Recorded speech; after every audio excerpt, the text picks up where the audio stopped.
clawed at the ground until his hands bled. Then he slammed his head against the floor. This boy had hit rock bottom. His sister had been taken, and his parents died on the very same day. Blood streamed from his eyes as he swore to take revenge on those bastards. To make things even worse, he was on a bus that crashed through a bridge and plunged straight into the river. He struggled to escape the wreckage with someone on his back. The girl who had fallen on top of him tried to call emergency services, but instead, she accidentally started a live broadcast to the entire world. Everyone watched as the bus lay submerged in the raging river. Then they saw someone emerging from the water carrying 5 people at once. That man was the one who had lost everything. He was bringing everyone to safety. The people on the bridge were in complete panic. One mother screamed for her son, who was still trapped inside the overturned bus. Without hesitation, the protagonist dove back into the wreck. With his glowing yellow eyes, he could see through everything. He found the boy, but the passage had collapsed shut. The people above had no idea what was happening. Then, with sheer brute force, he ripped apart the bus's metal frame underwater. This guy was an absolute beast. He had spent 5 years as a ruthless mercenary in a brutal war. After discovering that the Seven Stars Society was responsible for destroying his family, he returned seeking revenge, and he will tear apart anyone who stands in his way. Days later, the entire city continues searching for the whereabouts of the mysterious hero. In the offices,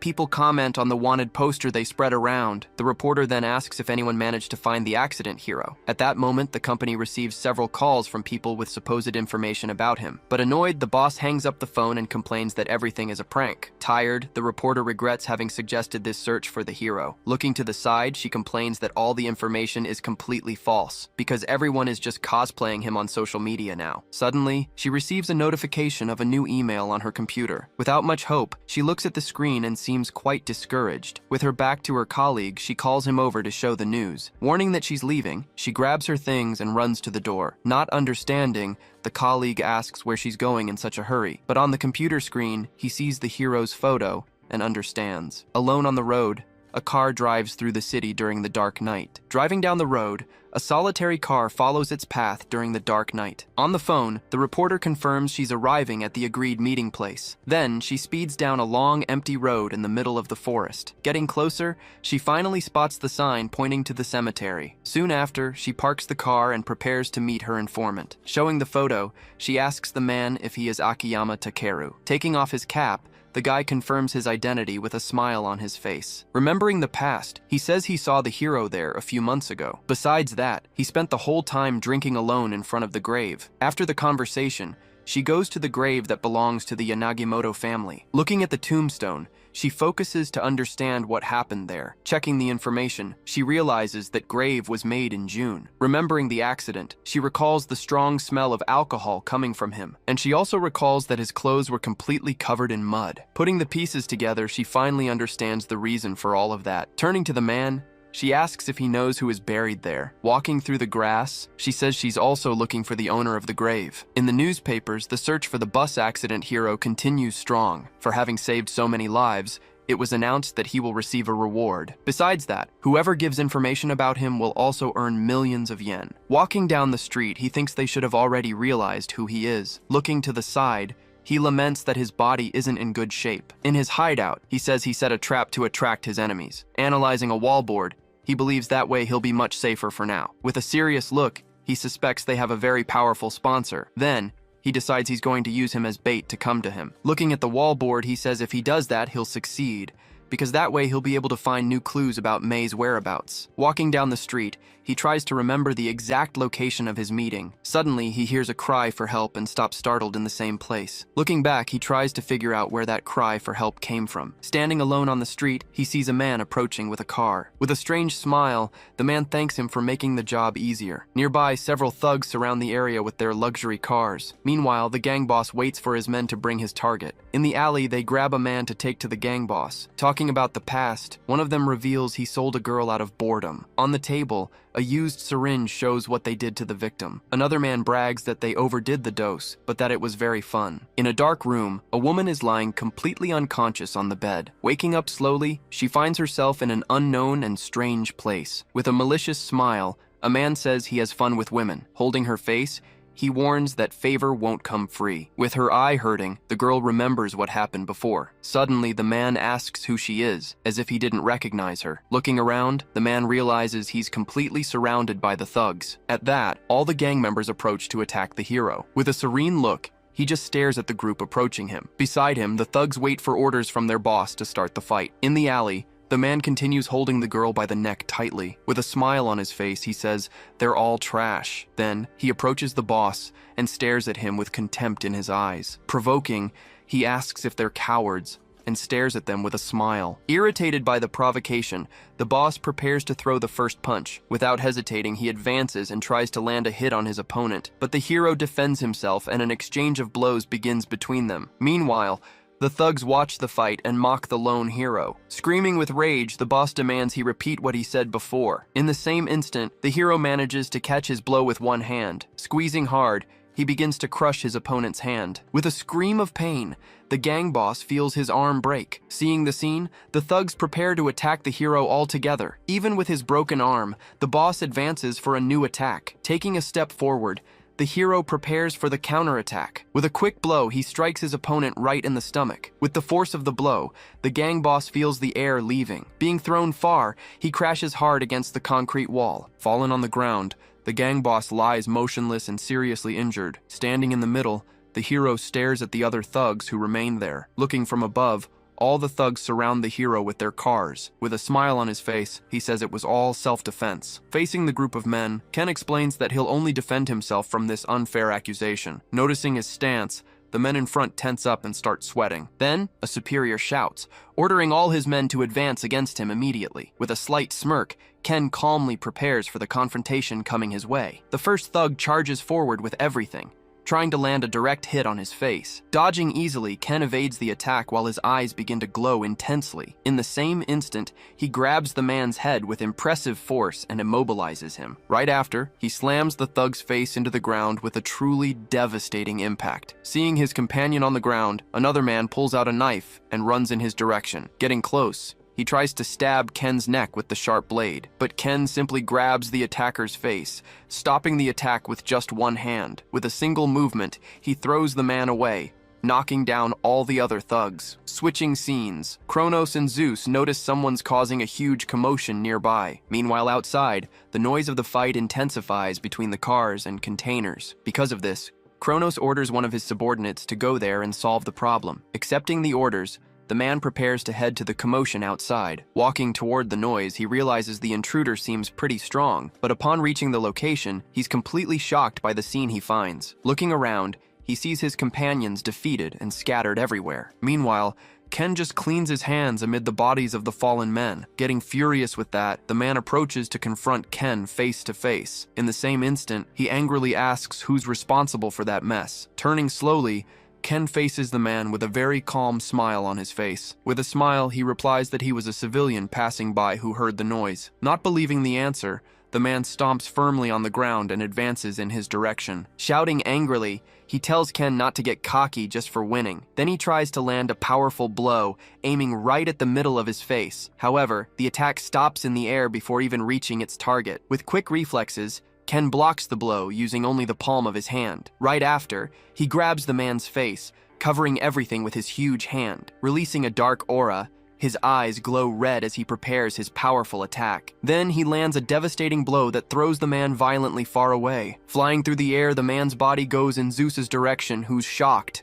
Right after, the body falls with a heavy thud right at their feet. With an expression of pure fury, Kronos looks in disbelief at the scene before him. In the same instant, he grabs a metal object and prepares to fight with it. At the same time, Zeus advances shouting, ready to finish off the intruder once and for all. Walking through the flames, Kronos slowly approaches to face Ken head-on. Noticing the approach, Ken's eyes change to an intense purple tone. Dodging at the last second, he leans back, escaping the first quick strike. Taking advantage of the opening, he counterattacks with a direct punch to Zeus's face. But coming from the side, Kronos attacks and lands a strong blow on Ken's face. In the end, Ken stands amid the bodies of all the enemies. Then, he just stares at the battle's result with a serious, tired look. From above, he observes the stopped cars and the completely silent street after the fight. Inside the car, the driver looks terrified at the scene he sees outside. Then, He slams the accelerator with all his strength to obey orders. Advancing at high speed,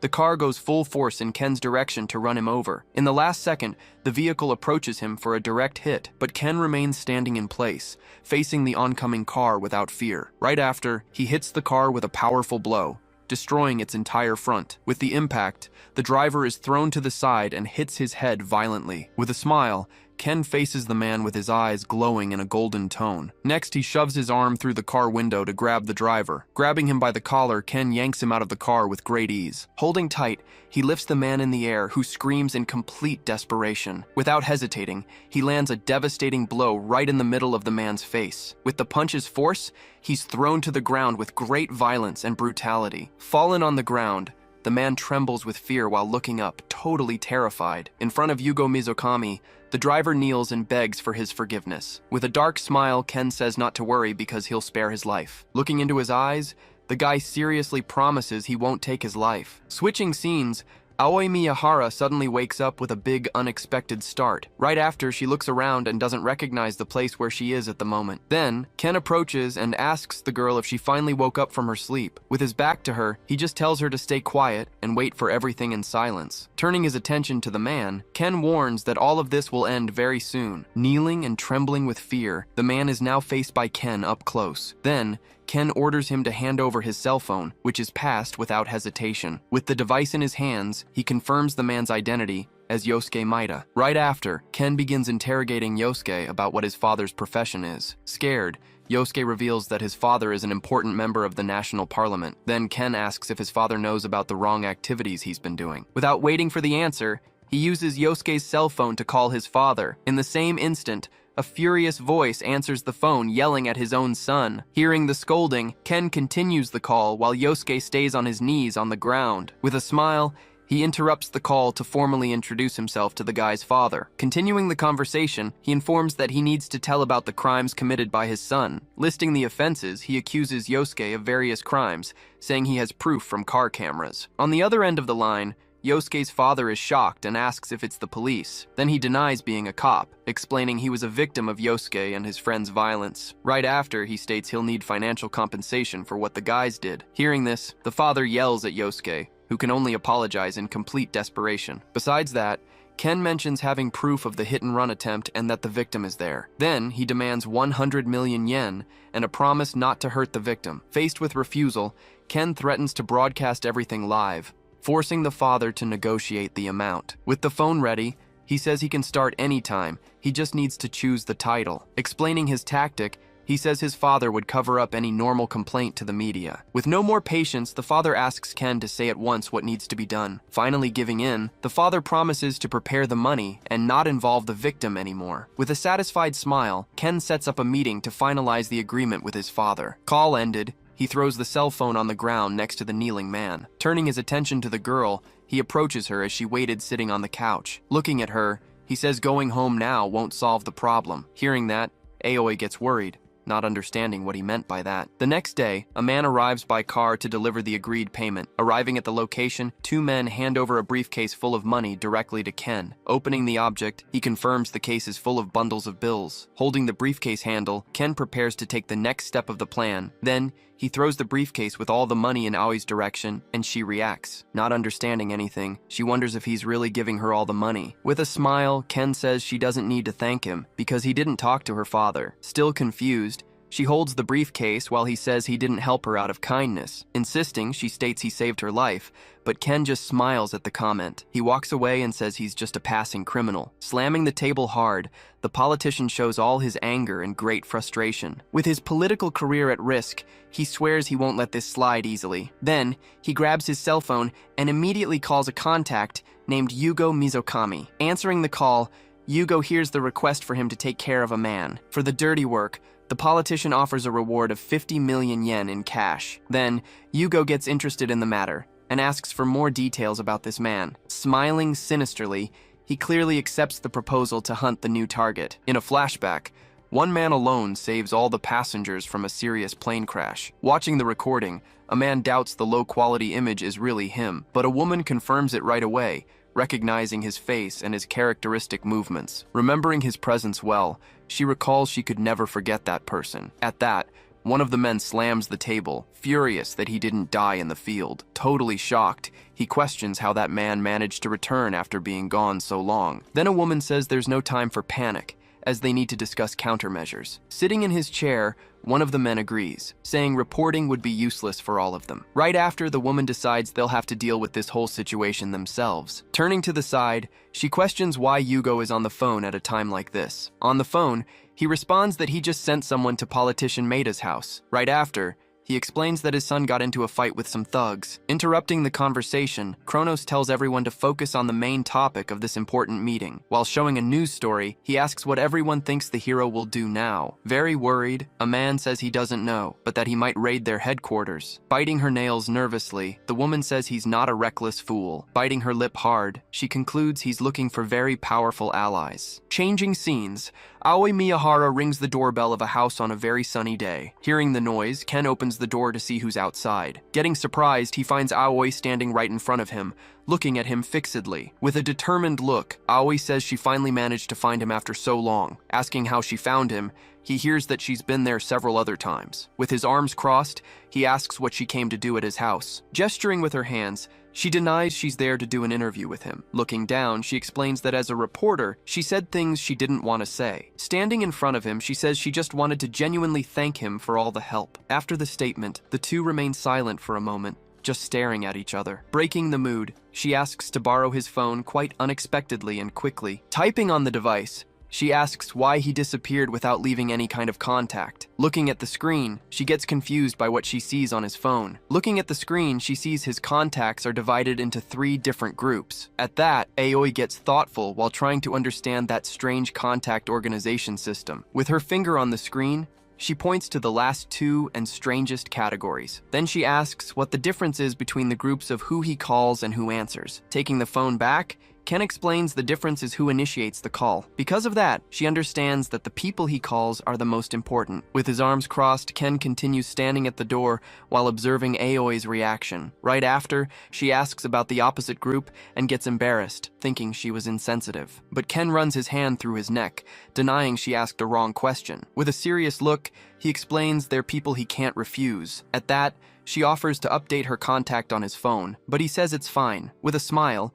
he says not answering someone who visited could become a problem. Seeing him smiling, she realizes he seems like a totally different person that way. Then, Aoi invites him for coffee as a way of thanking him for the great help. Changing to the cafeteria, the two sit at a table so they can talk better. Smiling in the cafeteria, Aoi continues the relaxed conversation with Ken right in front of her. Outside, Yugo Mizukami watches them closely from inside his car. At that, Ken comments about the world they live in, looking at the environment calmly. Meanwhile, Yugo analyzes an old news story about the rescue made by that same man. With a mocking smile, he compares the scene to a thug flirting with a girl. Leaving the cafe, Ken waits with Aoi while a taxi stops on the street for her. Already inside the vehicle, she says goodbye to Ken with a wave and a smile. In the back seat, Aoi celebrates the meeting she had, thinking about everything they talked about. Right after, she gets thoughtful while reflecting on what just happened between them, but the driver suddenly turns around, looking at her with a very aggressive expression. On the sidewalk,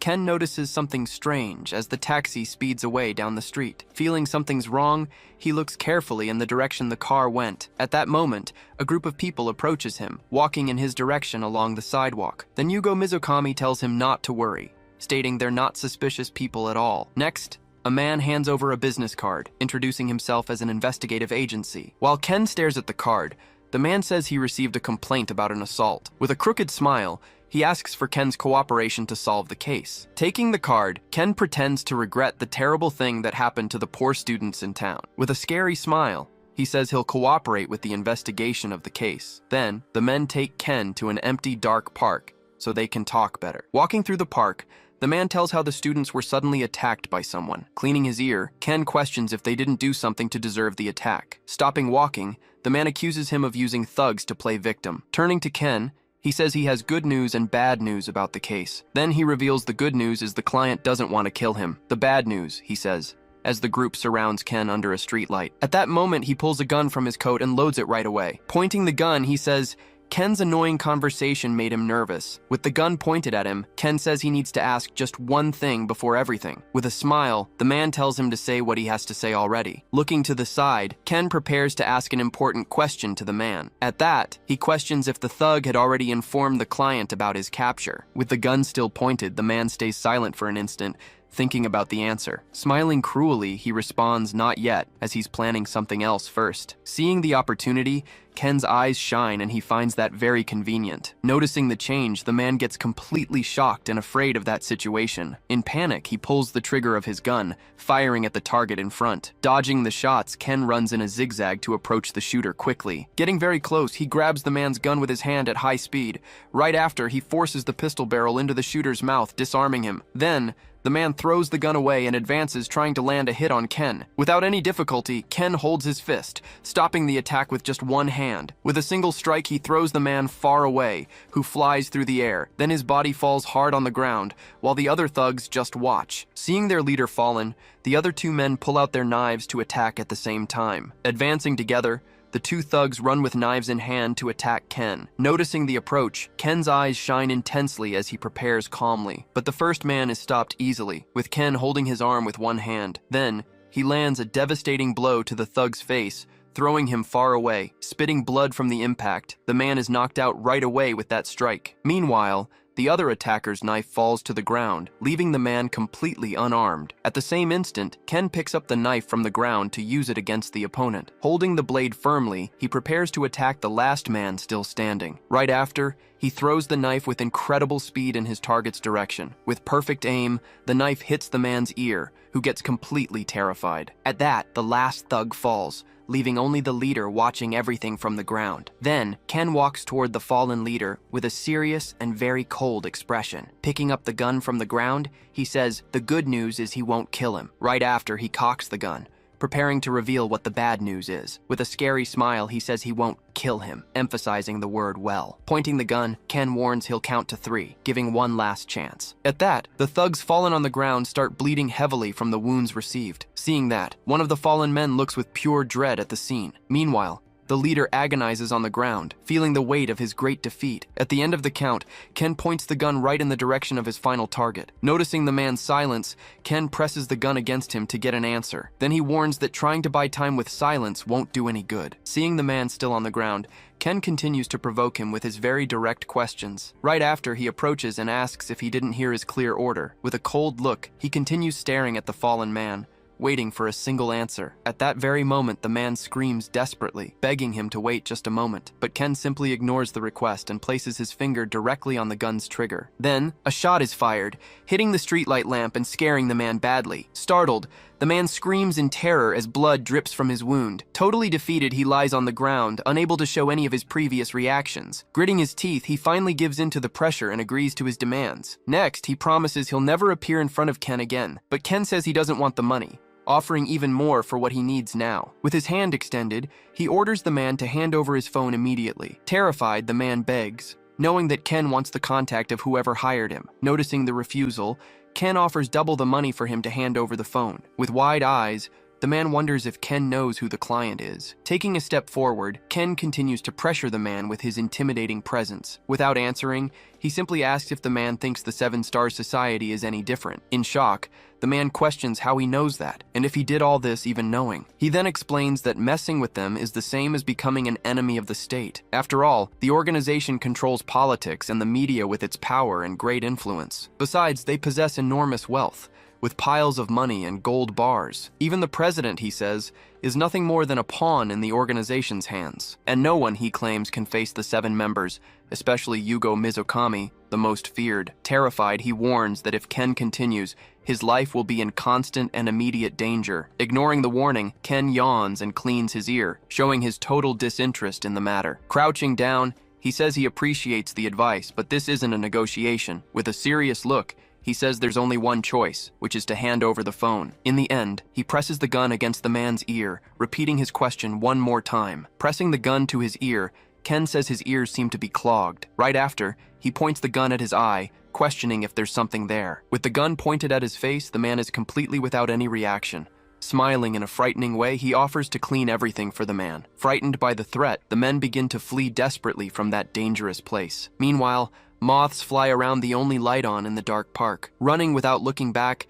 the leader wonders who that scary guy was. He keeps running as fast as he can, thinking he barely escaped with his life. Still running, he steps in a puddle of water while trying to get away from there. Right after, the remaining henchmen stop running, panting from the effort of the escape. Very worried, he realizes the problem is that Ken stole his personal information. With a cut on his face, one of the henchmen asks what they'll do now. Then the leader shouts furiously, asking the henchman if he happens to want to die. Seeing the situation, another man says they have nothing to show in their report. Looking up, the leader remembers the area is full of detective agencies. With a plan in mind, the leader says conflicts and ambushes are common there, so he suggests they say they were ambushed by guys from another rival agency. The sign of one of the city's agencies shows the services they offer. To support the story, he says his henchman's injury will serve as evidence, but the injured man questions if the other agencies will really cover the story. Seeing a dead moth on the ground, the leader thinks about how to get out of the situation. With a cold look, he decides the only solution is to kill everyone involved. Meanwhile, Ken observes the phone, reflecting on how the strong always oppress the weak. With a determined look,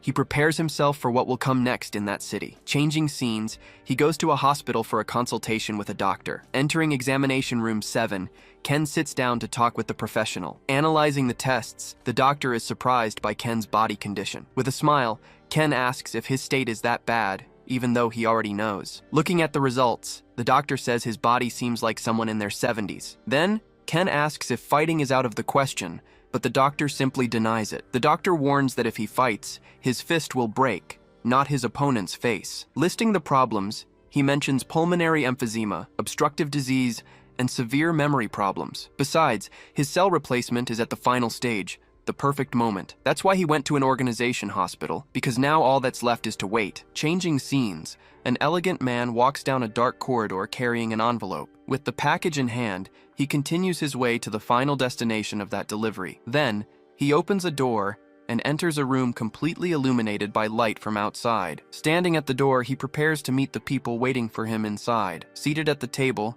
a man and a woman await the start of an important meeting. On the phone, another man warns that Yugo had an unforeseen event and won't be able to come to the location. Meanwhile, a woman is curled up on a sofa, clearly traumatized by what happened. In another place, a man reports the situation to a mysterious and very powerful figure. At the meeting, a woman comments on the absences, hearing that Kazuki went to report to the boss. With a sigh, she complains it feels like any college work meeting. Handing over the envelope, the man says he needs to discuss something about Ken Yanagimoto urgently. Reading the document, he informs that Ken had a health checkup today. The woman takes the paper and carefully reads his medical exam results. With wide eyes, she's surprised to see he's not a critical patient. Then the man explains he was injured in the war and in the bus accident. With that, he concludes now is the chance to attack. But the problem is, tapping his fingers on the table, the other man confirms that Ken returned to the university. With a smile, the woman comments the university is where he wanted to do projects. Remembering the connections,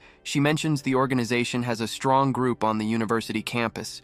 Then she suggests that a fight at the university could be quite dangerous for anyone. With her hand over her mouth, she laughs at her own idea, finding the situation quite amusing. Next, she jokes that maybe he's an agent from some suspicious organization. Meanwhile, a man analyzes the paperwork of Ken's enrollment at the university he returned to. As a member of the security committee, he says he'll handle the matter somehow. With a smile, another man suggests writing an article without falsehoods about what happens. But a man questions if the connections they have will be enough to solve the problem. In the end, the woman decides the organization's ability users will start at the university tomorrow. Under the moonlight, a cell phone starts ringing loudly during the night. The screen lights up, showing that the contact Hermes is calling Ken at that moment. Without hesitating, he swipes his finger across the screen to answer the important call he received. With the phone to his ear, he prepares himself for the conversation with the mysterious Hermes. On the other side of the line, an upbeat voice greets Ken in a pretty casual way. With a smile, the man asks if Ken missed him during all this time, but Ken cuts the conversation short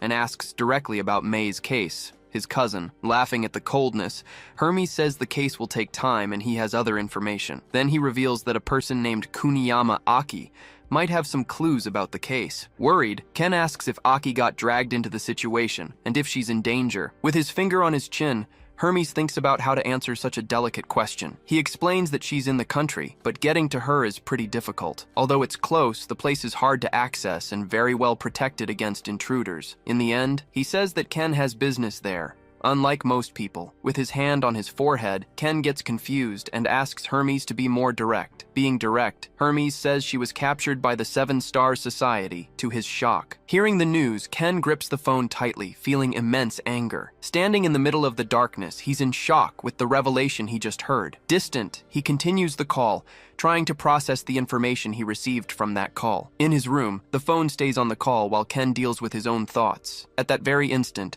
Hermes tells him to keep running desperately until his death comes. With a smile, he adds, telling him to run until he's completely out of breath. Gritting his teeth, Ken feels the rage growing inside him, preparing for action. Soon after, he starts running through the city, jumping between buildings with great agility. Meanwhile, Yugo Mizukami receives the news that his men lost sight of Ken. Drinking a drink, he hears they were ambushed by another agency, a complete absurdity. On the phone, he complains to the doctor that the agency is also short on personnel. Saying he needs more guards, he asks to recruit the hospital security for him. With a dark plan, he thinks that if the target dies, he won't need guards. Ending the call, the politician shows his frustration with the current situation he's in. On the phone, he complains that he hates people who don't know their place. Meanwhile, a girl runs desperately through the street, fleeing from something or someone dangerous. With a sinister smile, Ken says that even those he thought were dead showed up. Watching a seated woman, a man laments that they should have stayed quiet without interfering. Grabbing a bottle, he complains that they interfere all the time, causing many problems. Then, he pours the drink on the woman's head, who gets drenched and humiliated by that. With a cruel look, he considers cutting their tongues so they can't communicate anymore. Crying in silence, the woman trembles with fear at the threat she just heard. At that moment, Zeus enters the room and warns that the Seven Star Society wants to discuss something. With a determined look, Kronos says to let them know he'll arrive at the meeting shortly. Then he orders his men to watch the woman and take her to another secure location. Outside, the woman is escorted by thugs to a waiting car. Watching the scene, a man complains that she's a troublesome and very stubborn woman. At that moment, Ken appears and asks what they're doing there with the girl. Shocked, the woman recognizes him and calls his name, surprised by his appearance. With a cigarette in his mouth, the man asks who he is, not recognizing him at the moment. Hearing the question, Ken prepares to give a very direct answer to the man. With a serious look, he says he's just a thug passing by on the street. Mocking the answer, the man laughs and blows cigarette smoke from his mouth. Still laughing, he calls him a drunk and mocks the situation that's happening. But Ken advances and attacks him with a quick strike,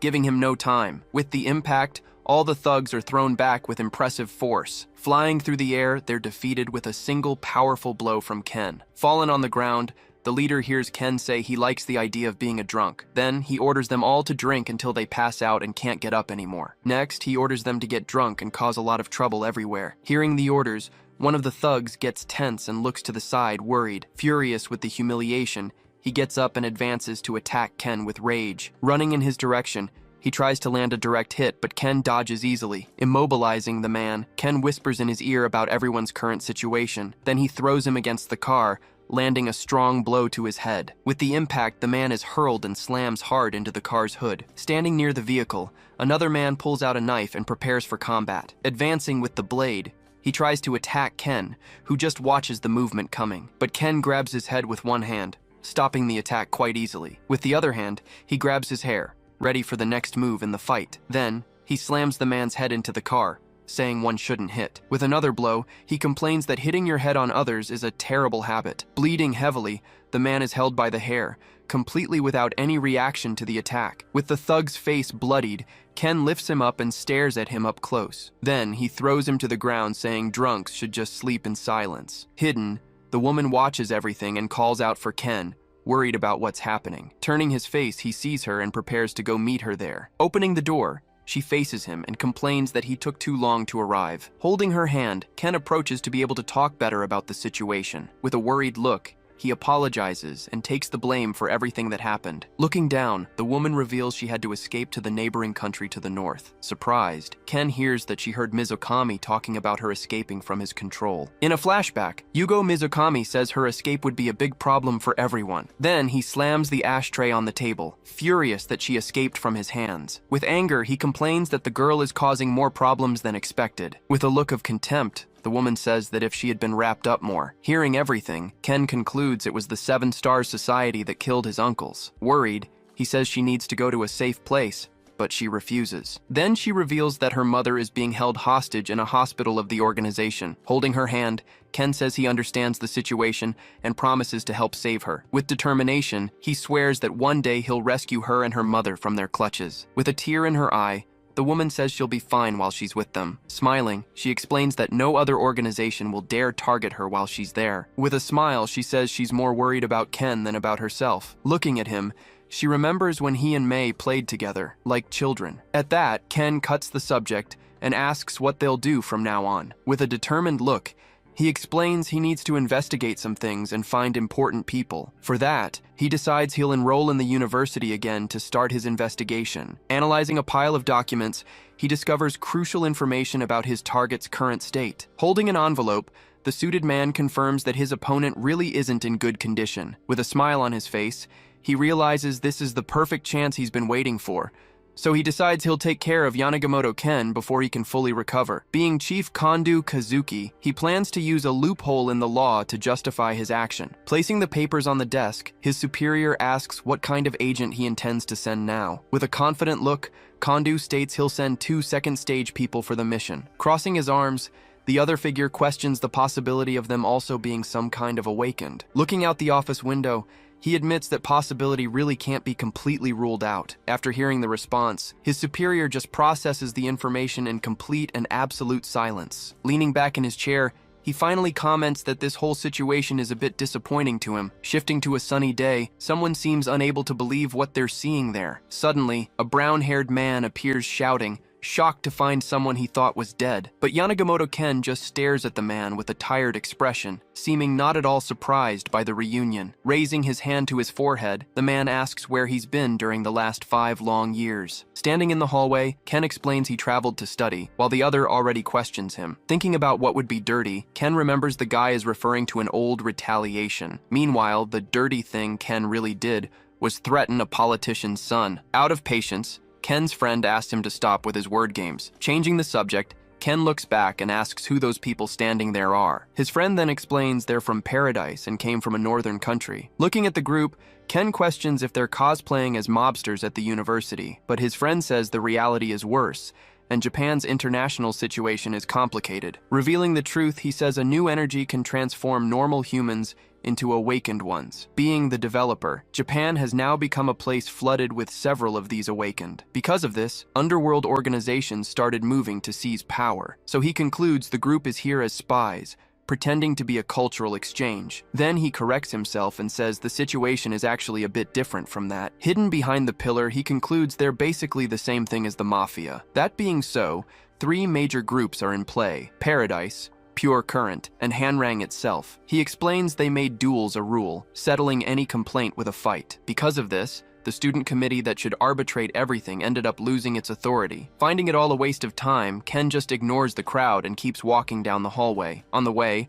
a large man blocks his path and says he's in the middle. With a subtle smile, Ken simply tells the guy to get out of his way right now. Standing face to face, the two keep staring at each other, increasing the tension in the hallway. Suddenly, another person approaches to get in the middle of that forming mess. Getting closer, he asks if the big guy can't get through because of his size. Irritated by the provocation, the man accuses him of looking down on the Hanrang group. Furious at the audacity, he advances with a direct blow, wanting to shut his rival up, but the other guy blocks the attack with his arm, stopping the movement with great ease. Firmly gripping his arm, he reveals his red eyes and gives a very dark warning. In the same instant, a woman appears and tells both of them to stop that fight immediately. Looking at them, she questions if the Hanrang group is planning to break the balance of power. Right after, the red-eyed guy recognizes her as Jang Chiuxia from the Paradise group. Standing in the hallway, Ken just watches the whole confusion without showing any reaction. Pointing in his direction, the Hanrang guy says he doesn't care about himself. Not understanding anything, Ken wonders if the guy knows him from somewhere by chance. Watching the Paradise group leave, Ken says they're not such a big deal after all. He then completes his reasoning saying she's basically trash to him. Next to his friend, he just observes how the university is being treated now. Suddenly, someone runs toward them shouting and asking if the sensei is okay. Getting closer, The young man is completely out of breath because of all the running. Catching his breath, he apologizes for being late and introduces himself as Tachibana Iori. Placing his hand on his shoulder, the friend tells him not to worry so much. Still, Tachibana feels embarrassed to have been seen in a situation like this, so he explains that, as they could see, this is the current situation of the student committee. Hearing the report, Ken understands the committee became just a front organization. That's why, cracking his neck, Ken seems to prepare for some action. Seeing his attitude, Tachibana asks him to take care of everyone, calling him advisor. Cleaning his ear, Ken pretends to agree to do his best with the situation. But the next instant, he's totally confused by what he just heard there. Not understanding anything, he wonders what the hell is happening in that place now. Then Tachibana asks if Sensei Sawama didn't explain the whole situation to him. With that, he reveals the sensei promised to bring an amazing person as the new advisor. Realizing the setup, Ken accuses his friend of tricking him into coming here. Turning to Tachibana, he questions if the committee is different from the other local gangs. With his eyes shining, he asks if the boy will remain humble when he receives authority. Hearing the question, Tachibana is left without a reaction, thinking about what he should answer. With his head down, he admits they would certainly change with the new power. After the response, Ken turns his back, saying he has nothing to do with them. As Ken walks away, Tachibana shouts that he will change, but for the much better. With his back turned, Ken only says that when they recover the authority they want so much. With a determined look, Tachibana promises he'll get what he wants no matter what. Hearing this, Ken smiles, knowing they'll use him as a stepping stone for their goals. Determined, Tachibana swears he'll transform that rotten school into a place of great pride. Completing his sentence, Ken smiles and shows he believes in the new president's potential. Changing to nighttime, the three sit on the grass to relax and chat a bit more. Drinking something, Ken praises Tachibana, saying he really has very impressive charisma. Excited by the compliment, the boy jokes that the most important thing in a president is being able to hold his liquor. Right after, he takes the moment to ask a slightly more serious question to Ken. So he reveals he heard some rumors that Ken was close to the feared Sensei K. Going back in time, the memory shows that Sensei with a cold and unfriendly look. At that moment, a man was lying on the ground, completely exhausted and without any strength. Showing the complete scene, Sensei K just watched the fallen man amid stains. Questioning the fallen boy, he asks if the kid was always so proud like that. Then he continues, asking if that pride came from intimidating the weak like that. Looking at the bodies on the ground, he says the boy seems to have overestimated himself way too much. Meanwhile, several other students remained fallen and defeated all over the floor of that place. With contempt, he states that being close to people like them is like trash. At that same instant, he looks to the side with a very serious and imposing expression. Fallen on the ground, the young man with black hair begins to tremble and feel intense pain. Noticing his trembling hand, the sensei notices he has the same symptoms he had. Next, he explains that his body and soul seem to be completely tearing apart. At this moment, he calls the process molting, revealing what's happening to the boy. Seeing the situation, he approaches and says he can no longer ignore what he's witnessing. Right after, he helps him up, promising to protect him until the molting process ends. Extending his hand, he warns that after everything's over, he'll be on his own. Hearing the proposal, the boy stares at him with an intense look full of determination. Kneeling on the ground, he finally accepts the beginning of his painful and great transformation. Shifting to an office at night, he begins to reflect on recent events. Leaning over the desk, he questions whether what he's feeling is some kind of nostalgia, but reading Yanagimoto Ken's medical report, he realizes it's nothing like that. Adjusting his glasses, he smiles, feeling excitement for something completely new in his life. Remembering the transformation, he understands that Ken went through the same molting process as him. However, he still wonders how Ken managed to be fine in that specific situation. He then suspects that Ken may have already reached the next stage of his evolution. Analyzing his investigation board, he begins to connect all the puzzle pieces. Sitting at his desk, he observes all the data he managed to gather about the groups. In the photos, he identifies the awakened ones from Paradise, from Hanrang, and from the Seven Stars Society. With a smile showing his fangs, he admits the situation is getting quite interesting. Then the mysterious K concludes that soon he'll have a new guinea pig for his experiments. Returning to the next day at the university, the sun shines bright in the blue sky. Walking through the field, Ken's friend calls him to talk about last night. While his friend suffers from the hangover, Ken just calls him weak from behind. Opening a bottle, he comments that he didn't expect Ken to accept the position on the committee. With a smile, he He says Ken also wanted a place to settle down and stay. Opening the flask, he knows Ken doesn't like seeing his friends being pressured. Smiling, he turns around and says that either way, he's very happy with the decision. But Ken reveals he didn't accept because of the housing or anything like that. Remembering Tachibana, Ken says he accepted because he felt the boy's true feelings. With a subtle smile, he knows the president was being sincere in his words. Remembering his mother, he says he can tell when someone is lying to him. In a memory from the past, a woman tells him she likes people who are authentic. However, drinking his water, Ken's friend says that people like that are very rare. Suddenly, a woman stops in front of them, catching the attention of both young men. Confused by the scene, she doesn't understand what exactly is happening right there in front. Spitting out the water, Ken's friend calls out for Yanagimoto, surprised by the woman's appearance. Waving to Aoi, Ken greets her, leaving his friend totally shocked by the interaction. While Aoi questions what Ken is doing there, he asks if she doesn't think he's a student. Grabbing Ken by the hoodie, his friend complains that he's already making himself at home there. Then Ken ignores the tantrum and asks Miyahara-san what she's doing on campus. With an awkward smile, she explains she came to interview a student about the power organizations. Since the university, being the best in the country, attracts many external influences all the time. Coming to investigate, she wanted to discover how bad the situation really was around there now. But she laments that no one wanted to be interviewed, while Ken is surprised she's alive. Hearing the story, Ken just observes her in silence, processing the difficulty of her situation. Offering help, he asks if she wants him to make things a bit easier for her. Pointing to himself, his friend says he's one of the professors at that university. With an air of superiority, he states he already knows everything that's going on around there. After hearing everything, Aoi finally seems to understand the complexity of the university campus situation. Sitting on a bench, she concludes it's not just a simple cultural exchange. Confirming this suspicion, he explains they're backed by much more powerful organizations behind them, but he reveals there's one unique and mysterious exception among all these groups. Called Fluorescent, they haven't caused problems and don't seem to have anyone's support. Despite not being a strong faction, they're strangely famous and known by everyone. He finishes saying that's all he knows and doesn't recommend interviewing the others. Surprised, she reveals she received permission from the university and questions if she's being clueless. At this moment, a group of students approaches and one of them ends up bumping into her. Ignoring what happened, the student just says he doesn't know what she's talking about. In a hurry, Ken's friend says he still has work to do and says goodbye. Leaving the location, he waves to Ken as if saying he did a good job. Seeing the scene, Aoi asks if he's a kind person, but Ken just answers maybe. Grabbing her bag, she asks what she'll do now, determined to try a bit more. Looking at her, Ken says she can look around campus, but with one condition. He then asks her to never,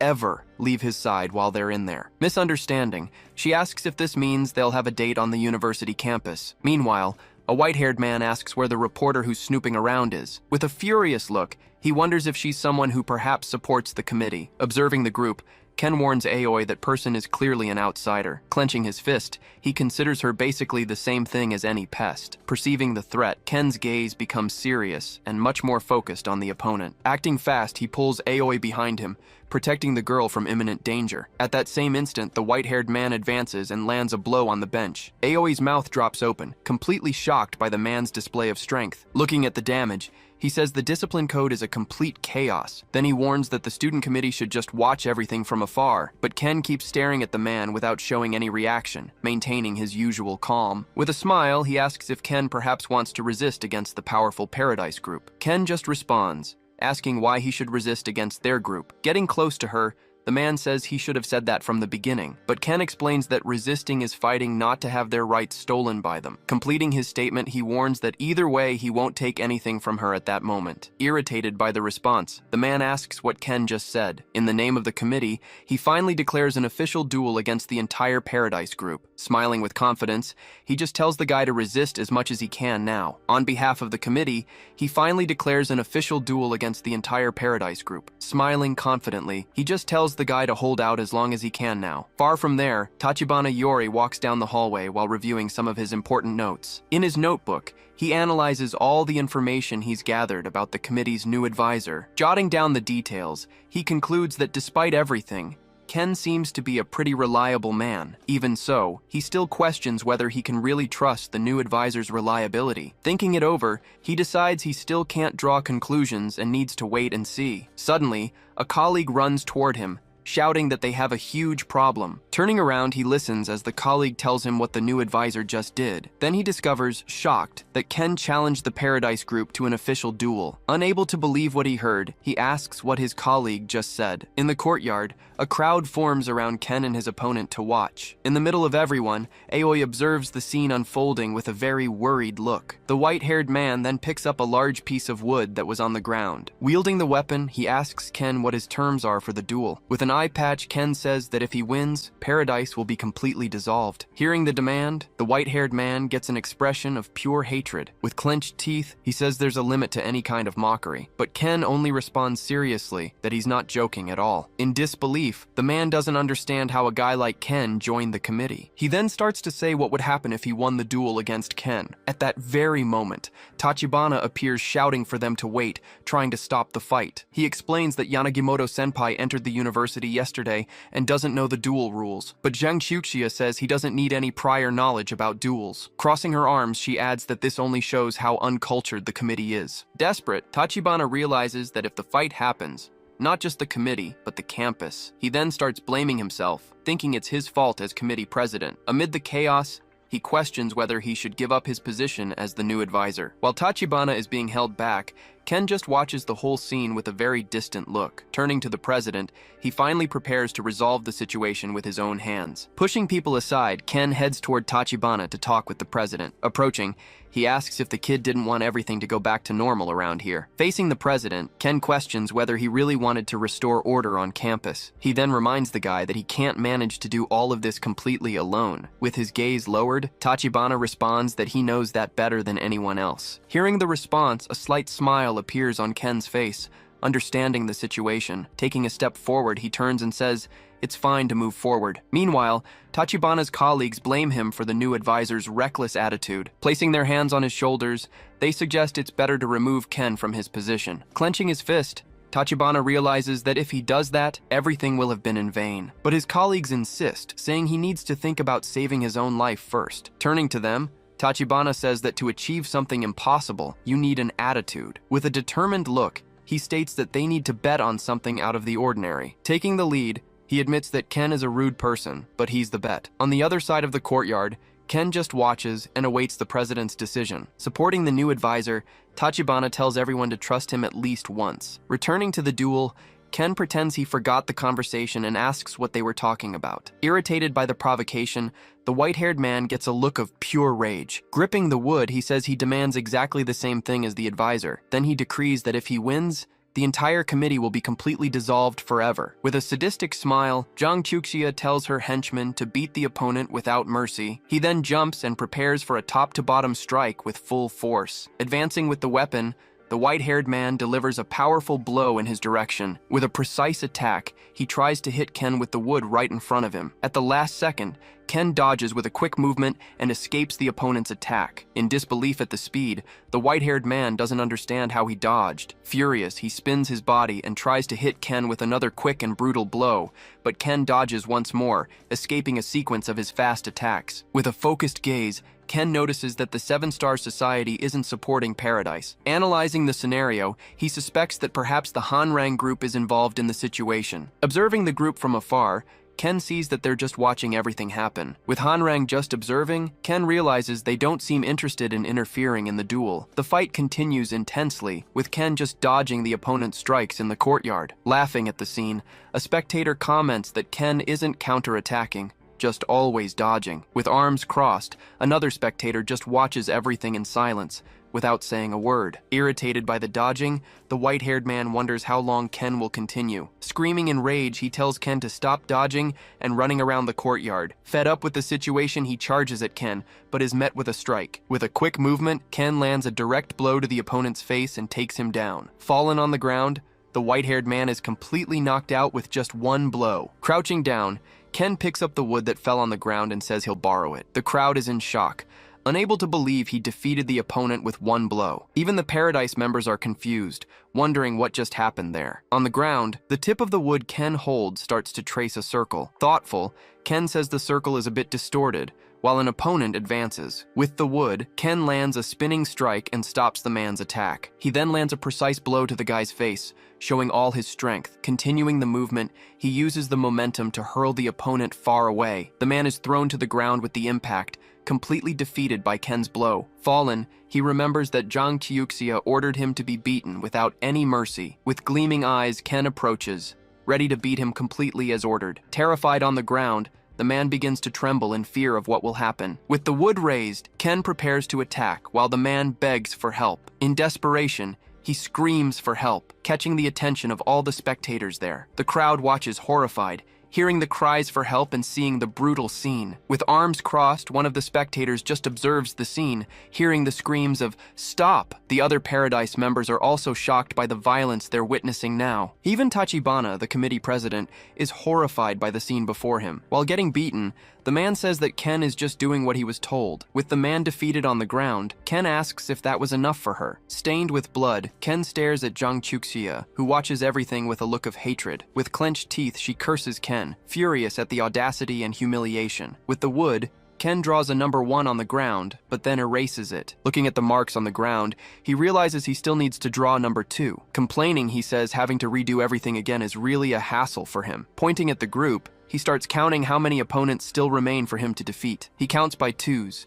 leaving all Paradise members completely terrified of him. Turning back, he asks if Tachibana Iori is still there with him in the courtyard. Startled, Tachibana responds yes, and asks what happened for him to call. Holding the wood, Ken asks if it's possible for multiple people to participate in a duel. He completes the question, asking if a one-against-many fight would be possible. Tachibana confirms it's possible, as long as the number of participants is decided by agreement. Too lazy to count all the time, Ken snaps his fingers and prepares to fight. Smiling, he calls everyone to come, saying he'll be the opponent for all of them. Hearing the challenge, the Paradise members prepare to attack all at once. Running together, they advance at high speed toward Ken to start the confrontation. But in just a few seconds, they were all already fallen and defeated on the ground across the courtyard. One of the opponents tries an aerial strike, but Ken blocks it and grabs him. Holding the enemy, Ken uses him as a shield to protect himself from another attack. With a furious look, Ken questions how he dares speak like that to his senpai. Gripping tight,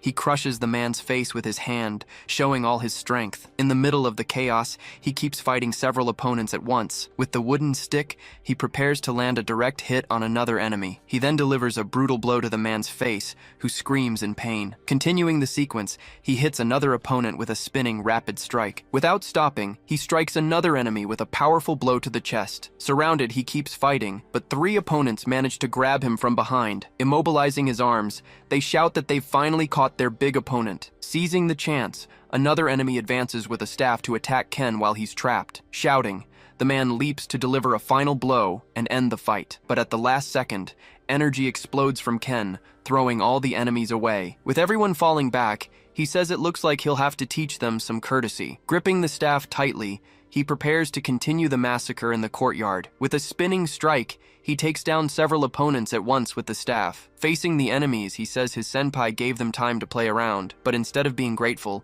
they told him to go to hell and cursed at him. Furious at his words, the enemies charge to attack Ken with everything they've got. With a staff strike, he blocks an attack and accuses the opponent of being rude. Striking back, he hits the enemy with a precise blow and throws him away. In the middle of all the fallen opponents, one of them tries a surprise attack from above, but Ken hits him with the tip of the staff, knocking the enemy out mid-air. The man is shocked by Ken's strength, unable to react to the blow he received. Ken reminds him that he told him to go to the other world, which would mean dying. Then he grabs the staff with both hands and breaks it with his strength. With his free hand, he delivers a direct blow to the opponent's face and knocks him down. The man flies backward from the impact, completely defeated by Ken's final blow. Fallen on the ground, Ken says if he can't do that, at least speak politely. Furious, the last 2 enemies charge to attack Ken with everything they have. Running, they shout and go after Ken, who waits for them calmly. With a staff strike, he hits the first enemy, saying they failed. He then hits the second enemy, reminding them of their lack of courtesy and skill. With both defeated, he says they also have no sense of the situation. Smiling, he calls them human trash, showing his contempt for all of them. From afar, Tachibana watches everything in shock, realizing Ken wasn't lying. He understands that Ken really had the power to back up his words and win. Shifting to nighttime, Ken and Tachibana are sitting on the grass, relaxing after everything. Drinking something, they talk about the day's events and the fights on campus. Ken praises Tachibana, saying he's reusable, which leaves him confused. Not understanding, Tachibana asks if he's being recycled like trash, but his friend celebrates. Happy, he says Ken acknowledged him, praising him despite the rude words. Bringing a bag, he says he bought sake to celebrate their victory. Sitting next to Tachibana, he asks if he's ever heard the term dirty beggar. He says if that's the case, he'll have to give him a special lesson. He explains the term is for someone who wandered around and never settled down. Even if they received something, it would be something without meaning or special value to them. But no matter what they received, they would know what's useful and useless. He uses Ken's situation as an example, showing how he felt in the past. Even alone, he was always surrounded by enemies everywhere he went. He experienced murderous intent, fear, and things he truly hated in his life. But Ken was processing those experiences, learning to deal with each one of them. With his eyes shining, he used all of that to become stronger every day. Among the people close to him, there were those who only wanted to take advantage of everything. They were focused on using Ken's power for their own gains and goals, especially the incompetent ones, who were treated like trash and discarded when they weren't useful. Looking at the sky, he concludes that Ken is a man who differentiates others. Suddenly, he takes a blow and is knocked out from behind, falling on the grass. With the enemy down, he finishes telling the story of Yanagimoto Ken. Grabbing the man, Ken tells him to open his eyes for a final conversation. Complaining about the pain, he says he doesn't know how many people he defeated along the way. Amidst the bodies, Ken stands up and demands he tell everything now. With his face bloodied, the man curses at him, not believing what's happening. But Ken just asks if it's really that hard for him to tell what he knows. With a threatening look, he asks if he can't hear him because his ears are clogged. Scared, the man trembles in fear, unable to react to Ken's pressure. Meanwhile, he starts counting the bodies fallen on the ground one by one. Crying in fear, the man watches Ken count, terrified by the scene of horror. He continues the count, showing the pile of bodies he defeated effortlessly. From afar, Zhang Qiuqia wonders why everything ended that way so quickly. With wide eyes, she doesn't understand what kind of monster Ken really is. Stumbling backward, she falls to the ground, completely shocked by her group's defeat. Sitting on the ground, she trembles in fear, staring at the man who destroyed her subordinates. Furious, she accuses the committee, saying all of this is their fault from the beginning. She then accuses Tachibana of recruiting mercenaries, saying Ken is one of them. But Tachibana tells her to stop talking nonsense and says Ken was a student. Clutching her skirt, she says he's also looking down on her with that gaze. With all her fighters defeated, she realizes Paradise is near collapse. She remembers Ken's condition, that Paradise would be disbanded if he won. With a subtle smile, she thinks that if she admits defeat, everything will be over. Turning around, she calls for Wei Zilong, who was watching everything from afar. With red eyes, she orders him to use his sword and enter the fight. She takes responsibility, promising to bear the consequences of her order. Smiling, Wei Zilong simply says, "As you wish," and prepares for combat. With his bloodied staff, Ken draws what appears to be a symbol on the ground. Around him, dozens of suited men lie fallen, all defeated by the young man. Looking up, he faces a new figure who has just arrived at the location silently. Then, Ken turns to the newcomer, who watches him with a smirk. Moving closer, Wei Zilong taunts him about preparing for the battle to come. Responding with a smile, Ken seems unfazed by the dangerous opponent's threat. At that, the swordsman begins to draw the blade of his sword, preparing to attack. Advancing quickly, he attacks Ken, who blocks the strike using his wooden staff. But the swordsman is surprised by the force of the impact, not expecting such resistance. In the next instant, Wei Zilong is thrown back by Ken's superior strength. Even from a distance, he tries to understand how he was overpowered, since he didn't feel anything special. Pointing to his own head, Ken explains that the power gap between them is vast. Right after, he drops the staff, challenging his opponent to a completely unarmed fight. Sensing the provocation, Wei Zilong grows visibly irritated with his adversary's attitude. Then, he points his blade in Ken's direction, accepting the challenge seriously. Advancing with his sword, Wei Zilong charges in with a furious promise strike. Seeking to end the fight, he unleashes a swift, downward attack. With his fist clenched tight, he prepares to attack with his powerful blade. Then, he launches a new horizontal strike toward Ken with his sword. Dodging by a hair, Ken leans back, escaping the cutting attack. Seeing the evasion, the swordsman is surprised by his opponent's speed. Seizing the opening, Ken advances and lands a precise blow to his rival's face. With the impact of the strike, Wei Zilong spits a bit and is thrown backward. Right after, he's hurled away by the force of the attack he just received. But recovering in midair, he prepares a new downward attack. Descending with full force, his sword hits the ground with a devastating impact. After the attack, he lands at a safe distance, observing the result of the strike. Wiping his face, he turns around and is shocked by the scene he sees. Before him, a massive crack opens in the ground, displaying all of his power. But on the other side, Ken simply observes everything with a calm and serious gaze. Taking a step back, Wei Zilong seems to reconsider his previous strategy. Then he assumes a serious stance, preparing to fight with full force. With an intense look, he concentrates to initiate his next devastating attack. In the same instant, he advances at incredible speed, crossing the battlefield. Moving rapidly, he approaches Ken, who remains still without moving. Gripping the sheath, he declares that his opponent won't even be able to see the strike. Right after, he prepares to land a direct blow using the sheath. With a confident smile, he spins his body to attack his adversary with everything. At that, the strike hits the back of Ken's head squarely, but even receiving the attack, Ken remains still, showing no reaction whatsoever. To everyone's surprise, the sword's sheath shatters completely on impact. Changing scenes, a group of people watches everything from afar, completely shocked. Turning to the side, one of them asks what just happened at that moment. Meanwhile, another spectator comments that he couldn't see anything because of the speed. Amid the dust, everyone observes Ken's silhouette, not understanding the situation. Focusing on his gaze, the swordsman's surprise becomes clear with the scene he sees. It turns out Ken simply stopped the sword's blade using only his hand. With his body covered in blood, he holds his rival's weapon without difficulty. Realizing the situation, Wei Zilong is shocked, not understanding how he managed that. With a smile on his face, Ken taunts him about using full force. In the same instant, the swordsman tries to pull his sword back with all his strength, but the blade doesn't move an inch, completely trapped by his opponent's hand. Seeing his desperation, Ken continues with a smirk and stares at him. Then, he appears behind the swordsman in the blink of an eye, completely surprising his rival. Sensing the presence, Wei Zilong turns around, startled by the speed of the movement. Imitating the previous movement, Ken positions himself to attack in the same way. Being very close, the swordsman prepares to defend against an imminent strike. But, instead of attacking, Ken grabs his hand with crushing force. Right after, he grabs the swordsman's neck, lifting his body off the ground. Holding his opponent in the air, Ken demonstrates his total superiority in the fight. With his serious gaze, Ken prepares to finish the confrontation with his opponent. While squeezing his neck, the swordsman begins to lose consciousness little by little. Feeling life draining away, Wei Zilong despairs, unable to break free. At that, Ken takes the sword that his opponent was still holding with his other hand. Taking the weapon for himself, he stares at him and speaks about borrowing it. Right after,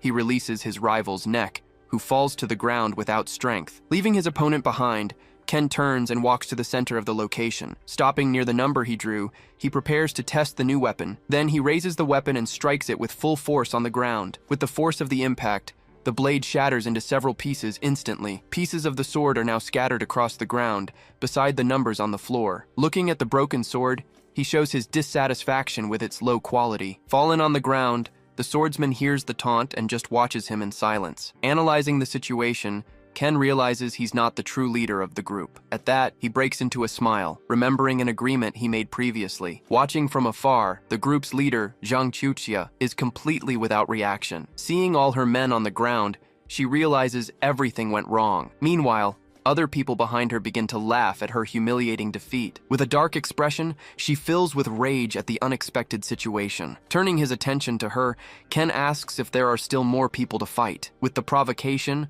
her eyes fill with hatred, and she grinds her teeth. Outside, the calm atmosphere hides the turmoil over Paradise's defeat. In the corners, the crowd of students whispers about the strongest man falling. Then, Zhang Qiuqia realizes there's no one left to fight by her side. Seeing that her fighters can't even walk, despair takes over her. Now alone and surrounded by stairs, she finally understands that her group is finished. In complete despair, she laments how things reached this irreversible point. In that moment, she remembers the sole person responsible for all this totally unexpected destruction. And there stood Ken Yanagamoto, standing and observing the result of his actions. Outside, life on campus continues with a strange and tense normalcy. Analyzing the situation, Tachibana Yori finds the lack of commotion from students odd. Meanwhile, The other factions are already planning how they'll take what's left. Nearby, the common students just watch from afar with evident apprehension. Shortly after, Tachibana Iori approaches Ken, asking for a minute of his attention. Stopping his walk, Ken turns to hear what the president wants to say. Looking at him, Ken simply asks if he's okay with the whole situation. With a smile, Tachibana says he's more worried about overloading him even more. Turning his back, Ken simply starts walking without giving any response. As he passes by her, Ken suddenly stops, leaving Jang Chuchia tense. Turning his body toward her, Ken stares at her closely for a moment. Then, he starts provoking her with a question about her group. Surprised by the question, Jang Chuchia is left speechless before the provocation. Not knowing how to respond, she just remains silent with a tense face. Gathering her words, she responds that she never borrowed anyone's power. Analyzing the response, Ken seems to agree with what she just said. After the conversation, he turns and speaks loudly for everyone to hear. He announces that he's taking back his word about ending the Paradise faction. Hearing the declaration, the crowd of students reacts with surprise and disbelief. Next, Ken continues his speech with a direct warning to everyone present. He warns all the hyenas now targeting what's left of Paradise, and also to all those looking down on the committee, warning also anyone who touches the common students and university civilians. With a threatening smile, he'll challenge anyone who disobeys the rules he's established. Hearing this, the crowd of students celebrates their newly won freedom. Emotional, they finally feel safe and shout the committee's name. In the middle of the crowd, someone records the entire celebration with an attentive phone. From afar, Aoi Miyahara perceives the depth of the strategy Ken used. In the same instant, Tachibana understands that the committee finally has a new purpose. Relieved, he thinks about how lucky they are to have Ken on their side. As Ken and Jang Chutsia walk away, he imagines what would happen. Trying to thank him, Jang Chutsia is interrupted before even completing her sentence. With a sinister smile, Ken warns that their conversation isn't over yet. Pointing to the ground, he reveals he's only changed his demand for her. He orders her to kneel and apologize very sincerely. Shocked, she realizes the humiliating meaning behind that specific request. Seeing her hesitation, Ken asks if she'd prefer to fight him again. Reminding her of her subordinate's defeat, Ken leaves her with no choice. Realizing she has no other option, she just agrees to do what was asked. Without hesitating, Jang Kyuxia kneels and asks forgiveness for her actions. Meanwhile, Ken just observes her complete and total humiliation from above. As he turns, he warns her that she was only saved because of Iori. Still on the ground, she nods and says she already knows that. Surprised by the response, Ken stares at her closely with a suspicious look. With a frightened face, she just thanks him for his unexpected and strange mercy. Turning his back, Ken already starts thinking about his next suspicious target. As he walks away, he concludes that the Hwarang faction is the most suspicious. Analyzing the crowd, he notices the group's members watching him from afar. Determined to confront them, he now plans bait to lure them all in. At that moment, a new person approaches and introduces herself as Ishida Nanami. Challenging the committee, she proposes a one-on-one duel between them. Seeing an opportunity, Ken asks what demand she wants to make. Holding the sword, she promises to obey the committee if she's defeated in the duel. With a smile, Ken asks what happens if she manages to win the confrontation. In attack position,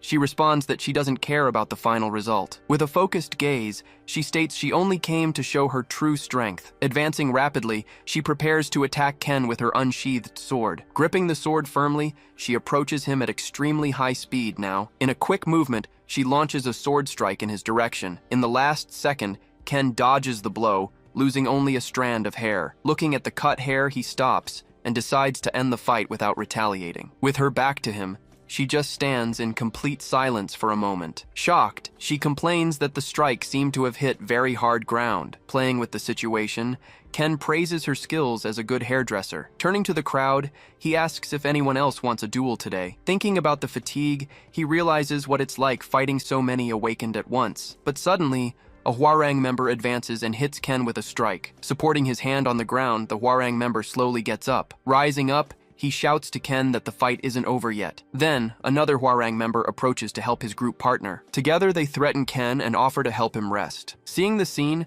Ishida Nanami is surprised by the new opponent's strength. Looking at the two, Ken asks if they're from the Seven Star Society. Hearing the question, one of them tries to answer but is interrupted by his partner. Then, he denies everything and says he's only there as Hwarang, but Ken just touches his forehead and says it's all over for them. With his eyes glowing, he warns that he was referring to their future. Going back to the late 90s, the whole world was going through changes. As the 20th century was ending, something extraordinary began to manifest. During this time, people with special abilities started appearing among ordinary humans. Emerging from the shadows, these individuals stood out with their unique and mysterious powers. With the ability to control energy, they surpassed any existing human limit. Breaking through an internal barrier, they awakened to a new level of power. This granted them not only heightened senses, but also superhuman physical strength. At the first stage, their physical capabilities increased up to 4 times normal. However, their power wasn't just a simple multiplication of common physical strength. Depending on the situation,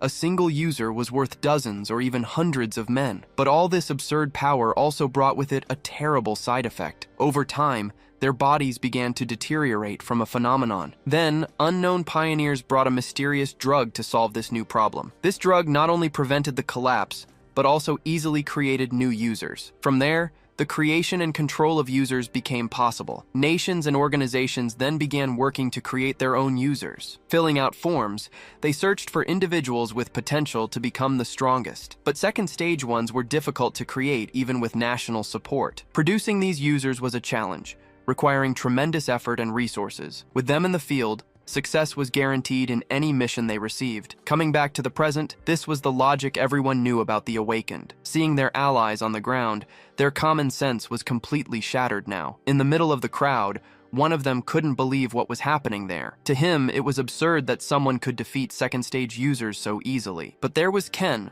holding the Hwarang man who had attacked him. Looking at the other one fallen on the ground, Ken continued his interrogation calmly. With his eyes glowing, he asked who had sent them to this place. Even defeated, the man repeated that they were just members of the Hwarang group. Out of patience, Ken advances and strikes the man with a blow to the neck. Seeing the scene, another group member pulls out a weapon to enter the fight. Advancing stealthily, he prepares to launch a surprise attack against Ken, but Ken warns him that no matter the attack, he needs to be ready. Frozen in place, the Hwarang man becomes paralyzed with the warning he received. With his eye glowing, Ken gets irritated with the interruptions that are happening. Then, a crushing pressure hits the Hwarang man in a completely unexpected way. Feeling the danger, he's shocked by the intensity of that terrifying presence. Suffocated by the pressure, he can barely believe that came from a look. Before that giant gaze, he feels like an insect about to be crushed. Unable to bear the pressure, the man falls to the ground screaming for help desperately. Fallen, he realizes that not even the 7 Stars executives were this strong. In that instant, he understands that Ken is far more dangerous than them. With his hand trembling, he finally decides to tell Ken the whole truth. Then, he reveals that those two aren't really from the Hwarang group, as they said. Hearing the betrayal, the man on the ground accuses him of wanting to kill everyone. With a smile, Ken asks if he has any idea of the problem he caused. Warning about the reporter, he reminds him that everything is being filmed by her. Not knowing what to do, the fallen man just stares at the whole situation. Then, he spits on the ground with an expression of pure contained rage. Grinding his teeth, he holds himself back from doing anything stupid at the moment. Suddenly, he grabs his partner and runs away from the location quickly. Seeing the escape, Ken just comments that he doesn't care one bit. At that, he turns to the last Hwarang man who stayed behind. Looking at him, Ken asks if he's going to tell the origin of the two. Without saying anything, Ken just waits for the answer with a very serious look. Then he reveals that he already knows everything about the 7 Stars Society. Stepping on him, Ken says he made the right decision by revealing everything. With a smile, he warns that the man could have become an example. Terrified by the situation, the man finally asks who he really is. With a sinister smile, Ken just asks if he can't guess by himself. Answering the question, he says he's a student who likes freshmen. Meanwhile, the 2 men who fled were running desperately through the university courtyard. Already out of breath, they were trying to get away from that place as fast as possible. Stopping to breathe, one of them wondered what kind of monster that was. At that, the other says they need to regroup with a certain person. Suddenly, a voice emerges saying he had already warned about what would happen. Grabbing the man from behind, Ken asks who is the person they mentioned. With his arm on his neck, he asks if they don't want to leave. Trying to intimidate him, the other man starts making threats against his family. Unfazed, Ken just observes that one of them is very noisy and talks, while the other remains silent all the time without saying a word. Looking at them, Ken suggests what would happen if he combined the mouths. Then he grabs the man's face forcefully to begin his punishment. Next, he threatens to crush both into just one forever. Forcing his mouth, Ken starts breaking it with his own hands. Terrified, the Hwarang man hears the sound of his partner being punished. On the ground, only the man's bloodied teeth remained after that action. Looking at his own hand, Ken wonders if that wasn't perfect. Taking a few steps, he starts walking toward the last remaining man. Getting closer, He asks if the man has any better idea now. In panic, the man desperately begs him not to come any closer. Around campus, students were whispering about the situation and what would happen next. At that, they discover that the council representative went after the guys who fled. Suddenly, a mysterious woman appears with a very strange smile on her face. Looking around, she asks if Yanagimoto wasn't in that place anymore. Surprised by the appearance, Aoi recognizes the representative and is left not understanding anything. With a smile, the woman says she came to invite him for a special tea. Laughing awkwardly, Aoi comments that she doesn't think Yanagimoto likes tea, but the woman just says she knows him very well since he was a child. After that incident, the atmosphere at the university changed drastically for all the students. With this, the student council's morale increased significantly among the other students. Meanwhile, the Paradise faction entered an almost total collapse from within. Seeing many members leave, the organization now only existed in name alone. Now, the Hwarang group was under the direct supervision of the student council. With the new rules, its members were forced to obey the new orders. Even with the defeat, her group became a council organization. For her coverage, Aoi Miyahara received a very important journalism award. Thus, she became a famous reporter recognized by all sides. Up on the terrace, Ken observed the university's movements with complete attention.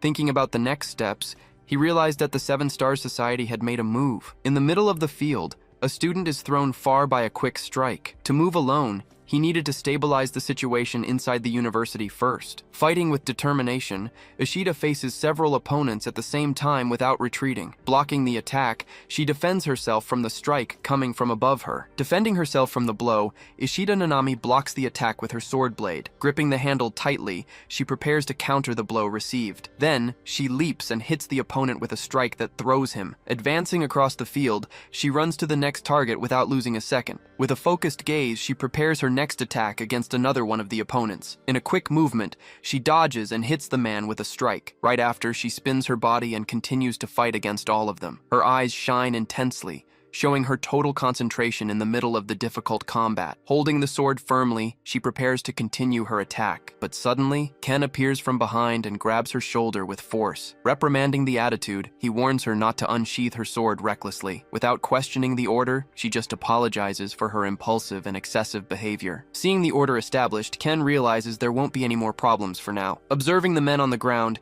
he praises her strength and potential. On the field, all the opponents were fallen and defeated by her great skill. With a smile, she admits that she was once arrogant because of her strength. Remembering the calamity, she tells him she heard about a key person for the future. Confused, Ken just listens to her story without understanding what she wants. Suddenly, the woman who was watching him approaches and interrupts their conversation. Sighing, Ken just stares at her with a look of exhaustion and total distrust. With a smile, she invites him to have some tea and chat a bit. Scene change, the two are now sitting in a completely empty cafeteria. Nervous, Ken picks up the cup without really wanting to meet with that mysterious person. Complaining about the difficulty, she says he always runs away when she approaches. Without patience, Ken just looks away and ignores the complaint she made. Tired of games, he asks directly what she wants with him now. With a smile, she says she just wanted to chat with him a bit. To her, Ken is the hero who saved the entire university from recent problems. Picking up the cup, she continues her speech with a very serene expression on her face. Looking at him, she says many things come to her mind when she sees him. Like flowers blooming in spring,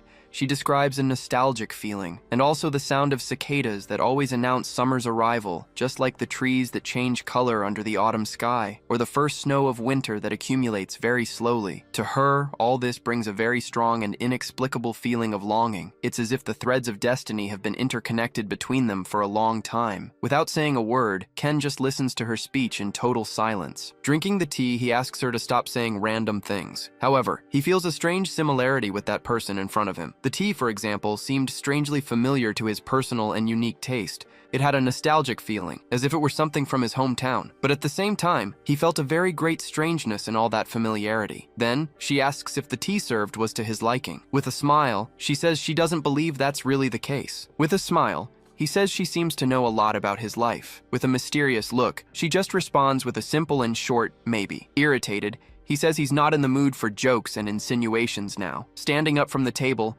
she invites him to come and go whenever he wants. Picking up the cup, She invites him to use the place whenever he needs. She reveals that the cafe is the perfect place for quieter conversations. Looking around, Ken wonders how no one noticed their presence there. Suddenly, he notices something strange in the air and becomes very suspicious. Despite her popularity, no one was looking in the direction of their table. It was as if they were invisible to all the people passing by. Laughing, she reveals it's a small adjustment she made to the place. Without a guide, the cafe becomes as discreet as a simple tree. To those outside, the cafe looks like just a common and empty building. Then he realizes she's not an ordinary person like the others. With a smile, he now doubted whether she was even human. Scene change. An empty office is shown with no one around now. Analyzing a report, a man receives important news about the local university. Being the vice director of the committee, he discovers about Paradise's fall. Confirming the information, his subordinate says the factions lost their former influence. Seated, the director asks which faction was responsible for this major change. Shocked, he discovers that everything was done by a single very powerful man. On the map, he wonders if America intervened in the situation somehow. On the map, 3 Class 1 and 2 targets are shown prominently, but his subordinate says that, on the contrary,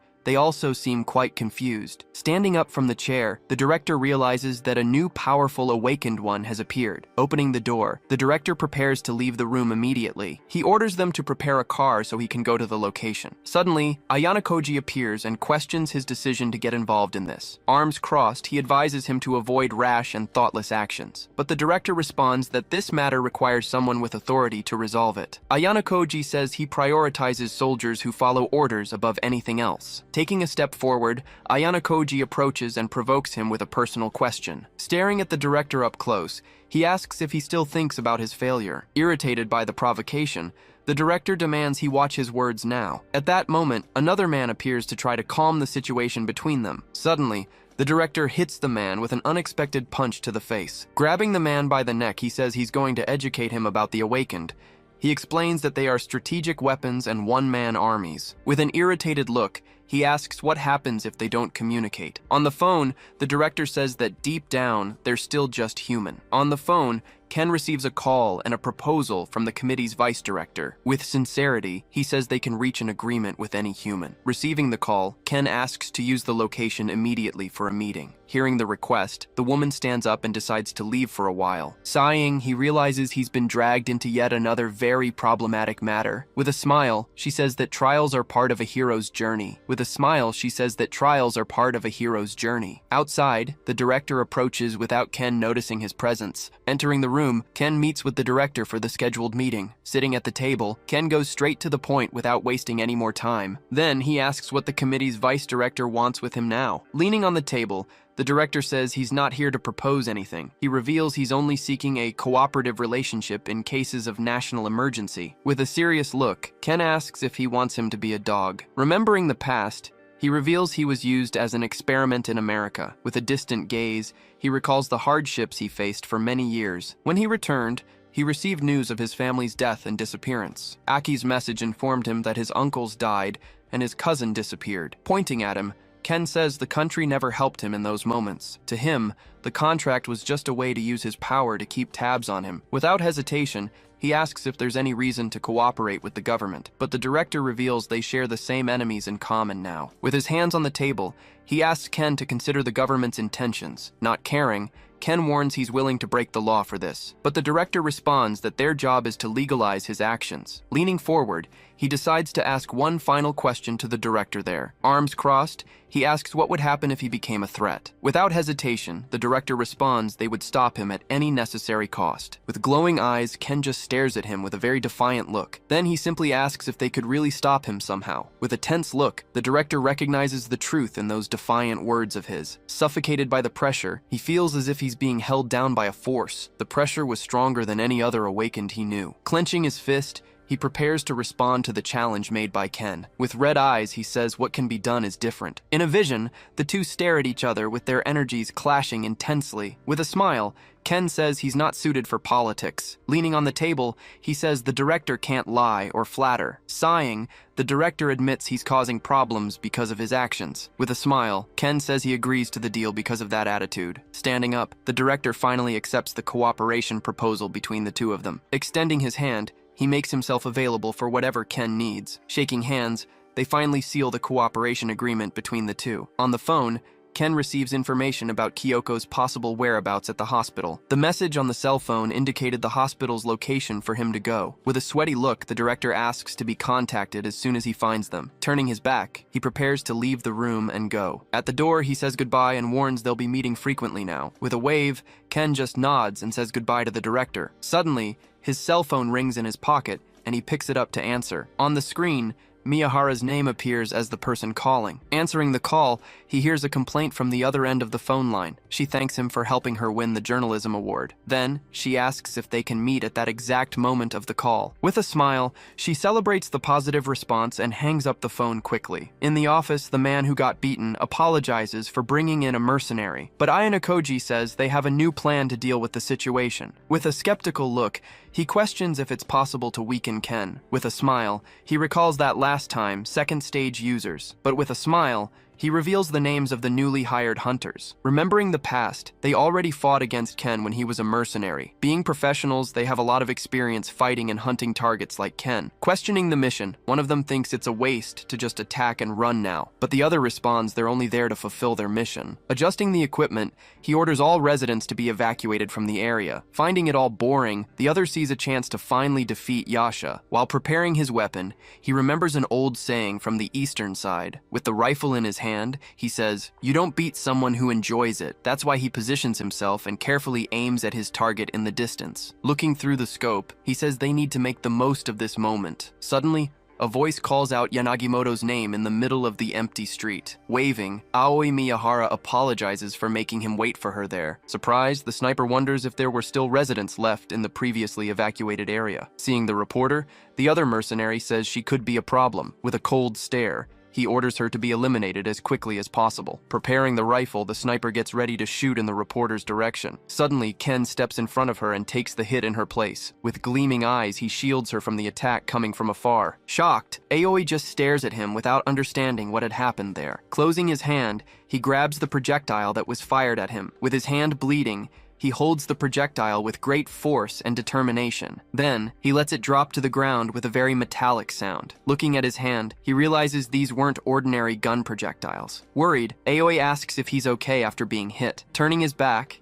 he just asks her to wait there for a moment. Warning he'll be right back, he prepares to go after the shooters now. Recognizing the sniper, he runs toward the location where the shot came from. Using his speed, he advances quickly through the trees to find his target. Hidden in the bushes, he finally finds the sniper who attacked him from afar. With a focused look, he warns him that he found him in the middle of the forest. Taking a step, Ken advances toward him with great anger and determination. Jumping from the building, he descends toward the sniper at extremely high speed now. In the air, he dodges the attacks that are launched at him rapidly. With a kick, he gets rid of the explosives that were thrown at him. Hidden in the brush, the other mercenary observes the fight from afar with attention. Advancing with everything, Ken shouts that this method won't work on him there. With gleaming eyes, he prepares to attack the sniper with force. Suddenly, the other mercenary appears and attacks him up close with a strike.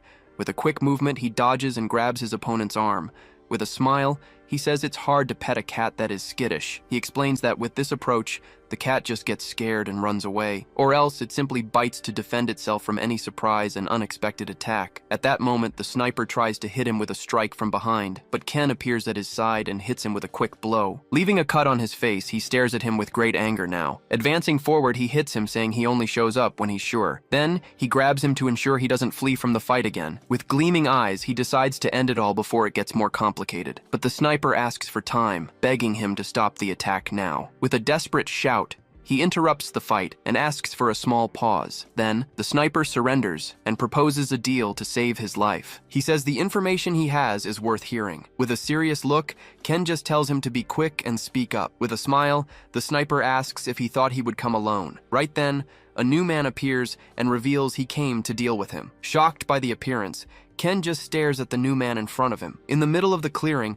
the other mercenary was lying defeated on the ground. Far from there, Aoi Miyahara was walking back to her house peacefully alone. Passing through a street, she crosses through a gate to reach her destination. Suddenly, she stops and wonders what was happening in that place. Turning around, she realizes a projectile came flying in her direction out of nowhere. Right then, a hand grabs her from behind and pulls her away from there. With the impact, She's thrown to the ground with great force and violence. Then, the person grabs her and says she's just a person. Holding her hair, he blames her for being greedy and meddling. Not understanding, Aoi asks what he means by that strange word. With a knife, he reveals she was following him for a story. With the knife at her neck, he prepares to end her life. Terrified, Aoi tries to buy time and distract him somehow to escape. Right then, she remembers the Seven Stars Society and has a brilliant idea. With a bluff, she accuses him of bringing his personal feelings into this. Shocked, he wonders how a simple reporter knew that secret information. Realizing the tactic,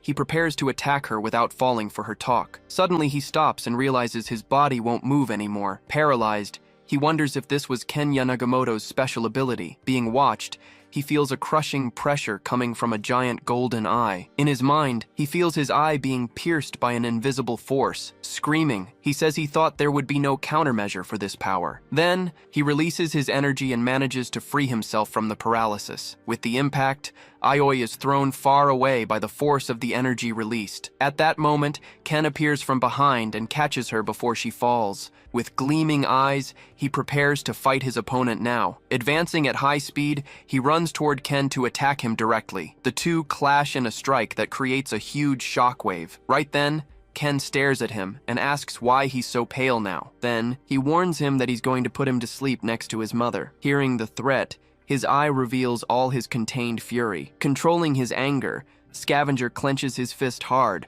wanting to end it all right there. Despite the urge, he backs off since he's not in his best physical condition at the moment. Grabbing Ken's arm, he confirms he's held up his end of the deal by weakening the target. Then he turns and leaves, promising that next time, there'll be no escape. Relieved, Ken watches the mercenary leave, thinking he got lucky the fight didn't continue. Seeing Aoi frightened, he quickly approaches to make sure she's safe and sound. At that instant, he notices Snowcat at the top of the stairs, watching everything with an analytical gaze. Analyzing the scene, the sniper realizes Ken's power has increased a lot since their last encounter. With a dark smile, Ken thinks he would have died if not for the deal they made. Keeping his word, Snowcat turns to leave, leaving the two behind. But Ken stares at him with a serious look, leaving a silent warning in the air. Raising his hands in a peace sign, Snowcat assures he's loyal to his contracts. He then points to his rifle, informing that the mission's over anyway. With a smile, he says he won't take any more jobs against Ken if he wants to live longer. But before leaving,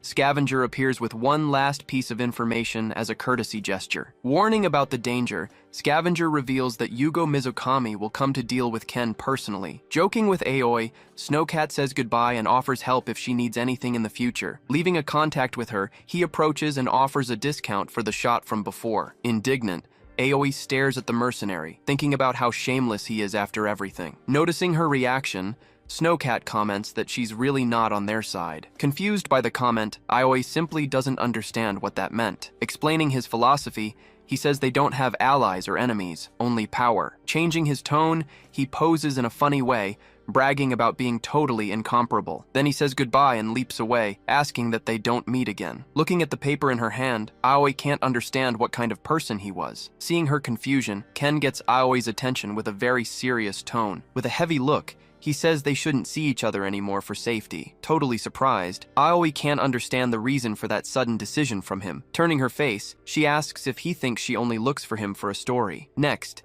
she stares at him and vehemently denies it, shouting about her true intentions. Crumpling the paper, she explains that her interest isn't just recording dramatic moments. She then reminds him, saying that the way he faces danger inspires courage. Recalling a story, she says she's seen many people give up and isolate themselves along the way. Hearing her words, Ken has nothing to say at that exact moment. Then he places his hand on her shoulder, saying he knows she's not like that. Touching her shoulder, he claims to be strong enough to survive any danger, but a vision of his family reminds him that in the end, he always ends up alone. With a sad look, he says he doesn't want to feel that abandonment again. Hearing this, she asks if he's pushing her away because he thinks she's weak. Clenching his fist, he agrees that having someone weak around can be a burden. Right after, she counters that, without support, even the strongest can break someday. Holding his arm, she reinforces that she's seen this happen many times at work. In silence, he just listens to her say that strength or weakness don't matter that much. Suddenly, Aoi feels a stab of pain in her shoulder and winces a little. Seeing her pain, he lowers his head and pleads for her to leave. With a determined expression, she ends the conversation, standing firm in her final position. Turning to leave, She promises she'll get in touch with him again. At that, she looks back with a smile and asks if he'll still answer the call. In silence, Ken just watches her, processing everything with a very serious look. Maintaining his gaze, he remains thoughtful, pondering the young reporter's fearless attitude. Giving one last smile, she turns away for good, confident she's done her part. Right after, Aoi goes on her way alone, walking down the street at dusk without looking back. Watching her walk away, Ken finally lets out a long sigh, seeming much more tired. At that same instant, his cell phone suddenly starts ringing inside his pocket. Taking out the device, he sees the call is coming from someone at the college. Answering curtly, he asks what the person wants with him now. On the other side, Otsuka informs he's found the hospital where Kuniyama Kyoko was admitted. Noticing something strange, Ken questions why he used the past tense. Then Otsuka reveals she was removed from there and her whereabouts are unknown. Gritting his teeth in anger, Ken orders them to send backup to his location immediately. Worried, Otsuka asks Ken to wait, warning that it's too dangerous for him to act alone. But Ken responds coldly, saying what he does is his problem alone. With nothing to say, Otsuka agrees with the decision and quickly hangs up the phone. Running his hand through his hair, Ken gets frustrated, thinking about Aki's mother now. Gripping the contact hard, he gets irritated about having to ask for help again. Changing scenes, Kuniyama Aki tries to make a call with the phone she recovered. When trying to call, she hears the message that the number is unavailable at the moment. Frustrated, she looks at the phone, lamenting that she can't get through just when she needed to. Thinking about the situation, she tries to call Ken, wondering where he could be. But in the end, she gives up on the call, concluding that's the best decision. Believing it's right, she decides she needs to protect Mei and also save Ken. Remembering her struggle, she trembles a little, thinking about all the effort she made. Gripping the phone hard, she fills with a much darker determination. In a burst of rage, she screams,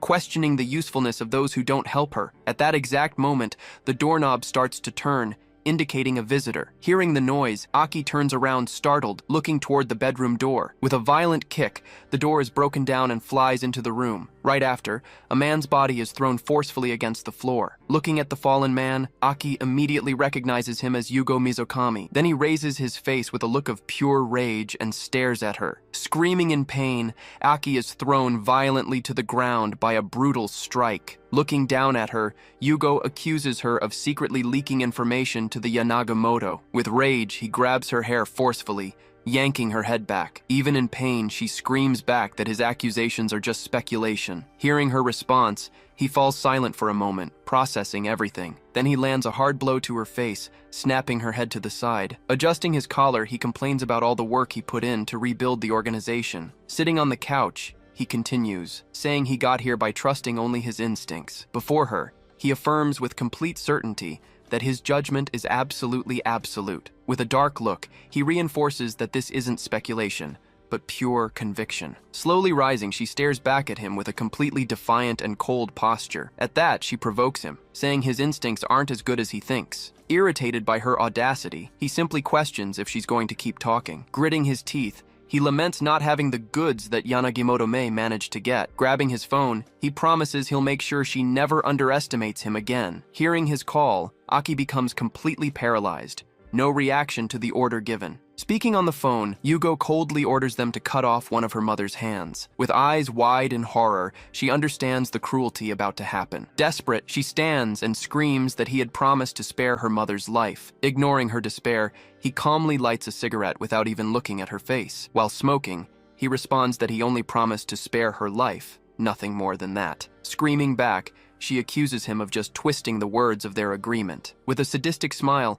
he threatens to take the other hand if she keeps complaining. Terrified by the threat, tears stream from her eyes as she stares at him hopelessly. Completely defeated and trembling, she lowers her head, no strength left to keep arguing. Then she kneels on the floor, begging him to stop and accept punishing her instead. With a victorious smile, Yugo demands that she call herself completely useless trash. Looking at her, he further demands that she say every word with sincerity. Before him, she begins to speak, accepting the humiliation to save her mother. Crying from humiliation, she finally says the words, feeling the full weight of her choice. Hearing the humiliation, Yugo agrees with her statement as a tear falls to the ground. Then he approaches and steps near her, saying everyone would be better off without her. Adjusting his collar, he says he'll show a little mercy since she obeyed. Turning to his men, he gives a new order to correct the previous plan. With a cruel smile, he tells them to take a finger instead of the whole hand. Switching to Hermes' base, a call from Ken Yanagimoto appears on the screen. Inside his hideout,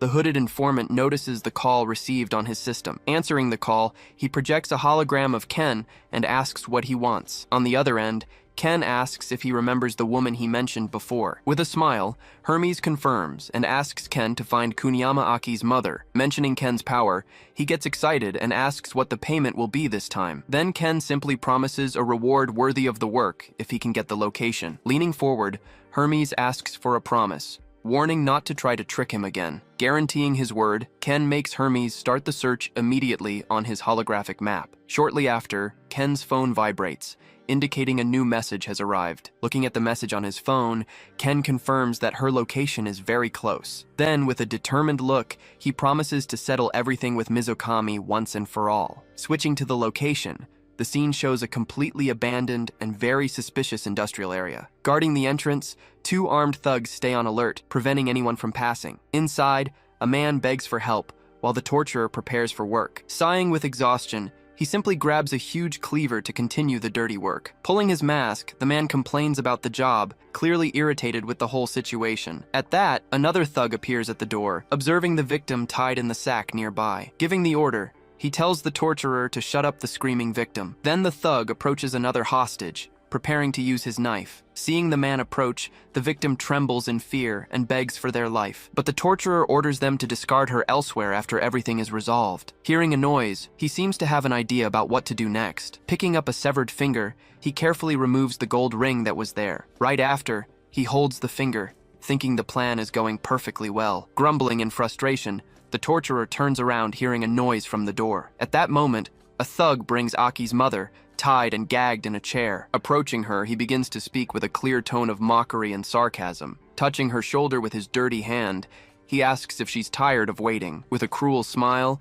he promises everything will be very quick if she stays quiet. Terrified by the threat, she begins to tremble and struggle in the chair. Grabbing her hair forcefully, he immobilizes her to continue with his work, but he releases her, commenting that she was lucky not to have the same fate. Hearing that, her terror increases, imagining what happened to the other prisoners. Feigning confusion, he wonders which body part he should start cutting now. At that, the thug interrupts him, informing that the order was to take just 1 finger. Complaining about the order, he slams the cleaver near her hand, finding the punishment light. Looking at her, he says her daughter just saved her life, but he adds that losing a finger wouldn't be the end of the world for her. Then he raises the dirty cleaver, preparing to deliver the final and precise blow. With a sadistic smile, he asks her to stay still and lands the precise strike. At a formal dinner, Kronos calmly brings a piece of meat to his mouth. Wiping his mouth, he informs that Uetsu said he would take care of Yamamoto personally. At that, Zeus confirms he seems to have found a way to finally defeat him. Kronos then comments that the man is good at what he does, but a troublemaker. Hearing this, Zeus asks if Yamamoto is really as dangerous as everyone says. Tapping his knife on the table,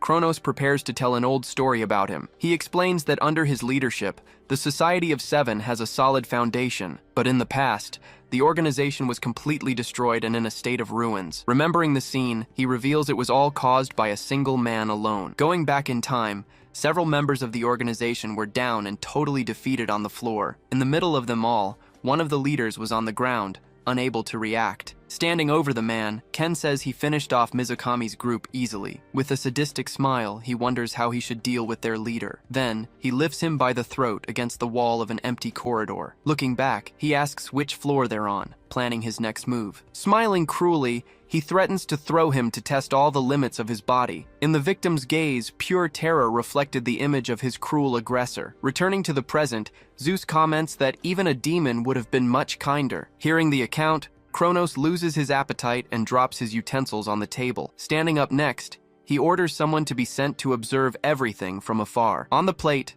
the barely touched meat showed the impact of the story he told. Then he gives a warning, saying not to approach him recklessly. Back at the warehouse, the entrance guards had already been completely neutralized by him. Meanwhile, the torturer was already defeated, and without any reaction on the floor. Standing in the center, Ken faces the remaining thugs, who are protecting Aki's mother. Pointing at them, he makes it clear that his patience has finally reached its end. On the floor, the torturer begs Ken to end it all at once. Preparing for the attack, two thugs approach with their weapons in hand now, but his cold gaze showed not an ounce of hesitation or any fear.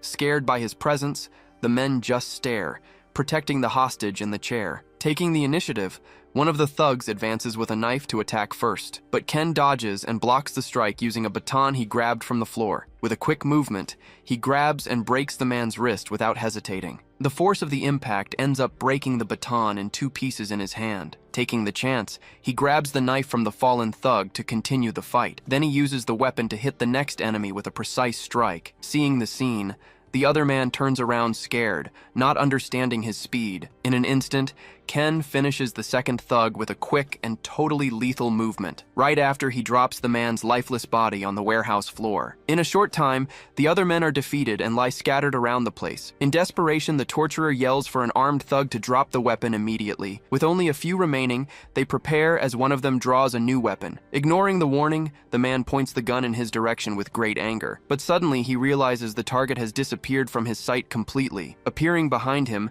Ken surprises him with a quick and totally unexpected strike. In the blink of an eye, the remaining thugs are all neutralized by a sequence of blows. Fallen on the floor, the torturer now stares at his shadow, feeling true fear. Ken approaches in silence, staring at the last enemy standing with a look. With a desperate smile, the man tries his luck and begs to be released. But Ken just stares back at him, showing not an ounce of any emotion. Losing his cool, he screams with all his might, calling Ken a monster. In response, Ken lands a devastating blow directly to the man's face without mercy. Leaving the man on the ground, Ken stands still, observing the result of his attack. Almost unconscious, the torturer still manages to ask for help one last time from him. Raising his foot, Ken replies that he's asking for too much after everything he's done. Then he finishes the man off with a series of violent blows without stopping for anything. Seeing the whole scene, Aki's mother trembles with fear in the wooden chair. Turning her face, she closes her eyes, unable to continue watching the brutal violence. Shortly after, she slowly opens her eyes upon noticing that the noise had finally stopped. With a gentle smile, Ken apologizes to her for taking so long to arrive. Back at the hideout, Yugo Mizukami smokes a cigarette in a very calm and relaxed manner. Then he tells Aki to be grateful that it all ended with just one finger. Staring at him with hatred,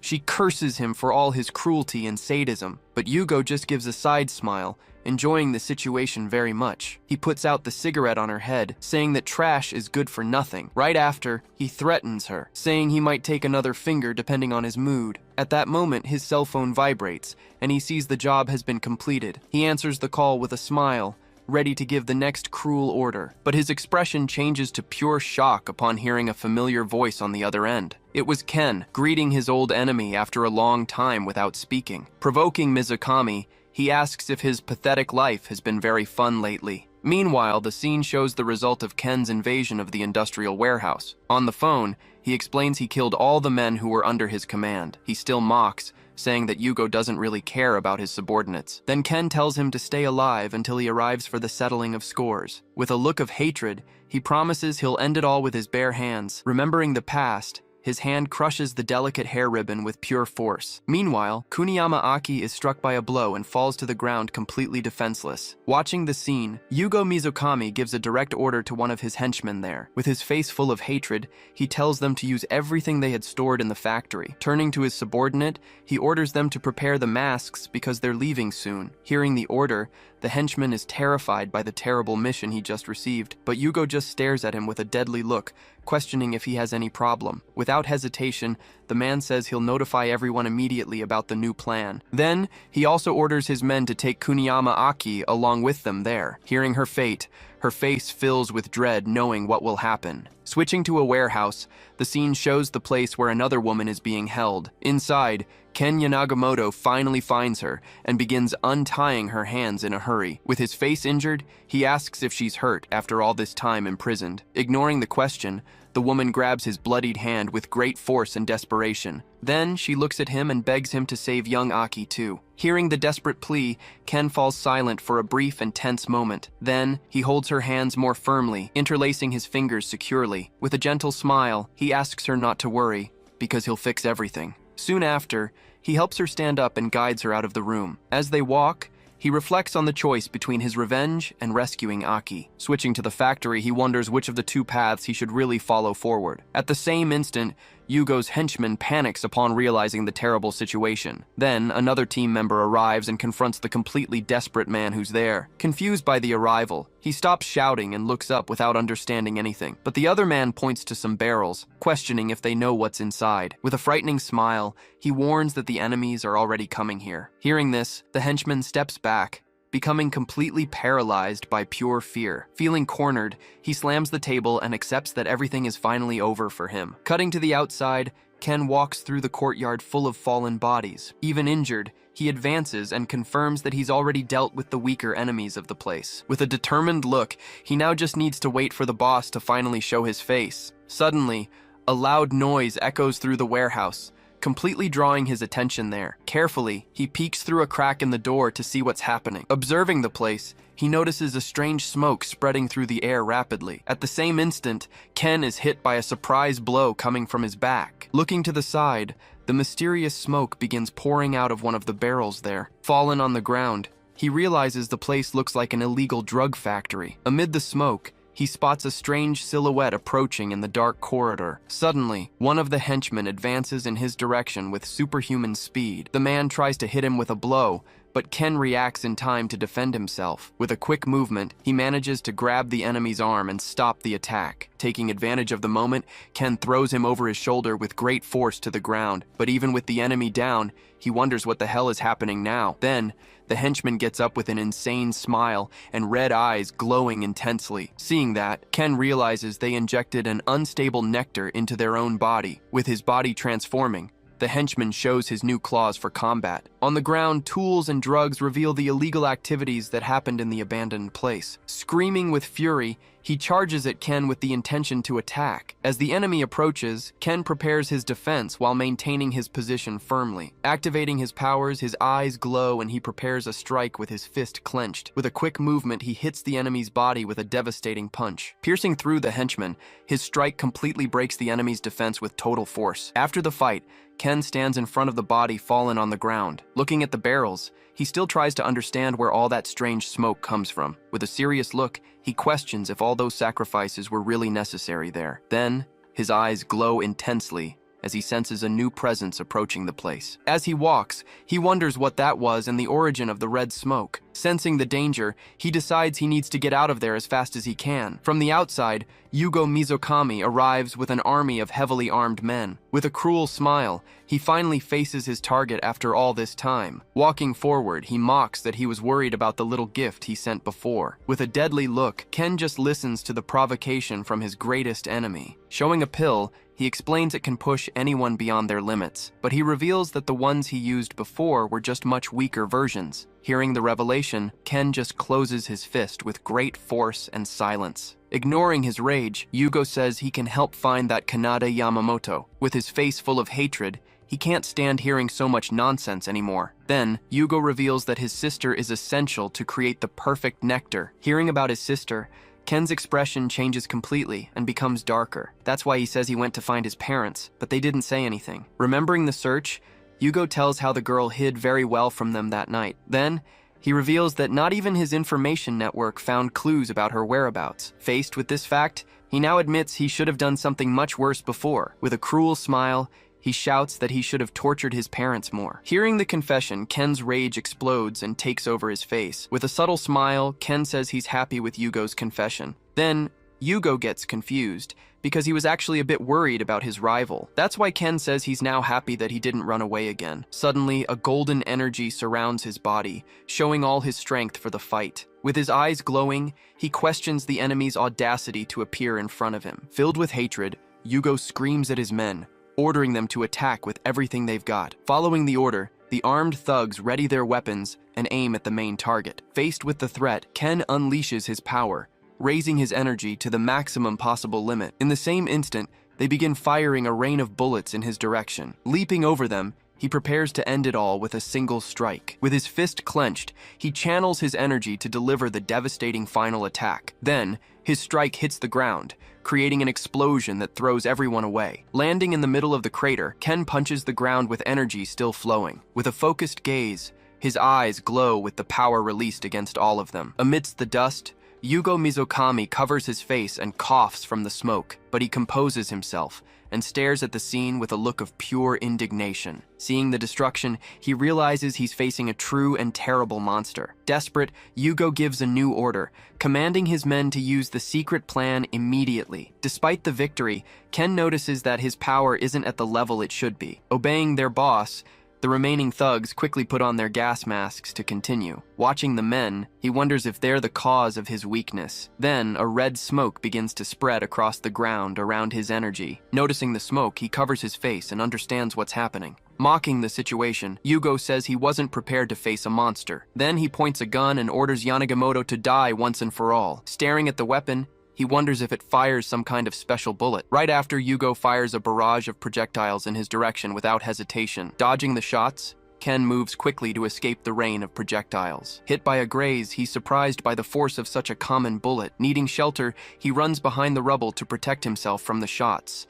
But a thug appears by surprise from behind and prepares to attack. Sensing the trap, he turns quickly and faces the new threat up close. With a quick strike, he hits the enemy's face with a brutal elbow. With the impact, the man is thrown far away, leaving one of his arms behind. Even victorious, he falls to his knees, panting and wounded from the difficult battle he fought. Taking advantage of his weakness, Yugo orders his thugs to shoot to kill without hesitation. Then, they fire a barrage of shots in Ken's direction to end it all. But he defends against the strikes, thinking he just needs to hold on until his power returns. With a punch to the ground, he releases a shockwave against all enemies. His energy explodes, hitting the thugs around him with a series of electric strikes. Watching the scene, Yugo is shocked by the power level his enemy displayed.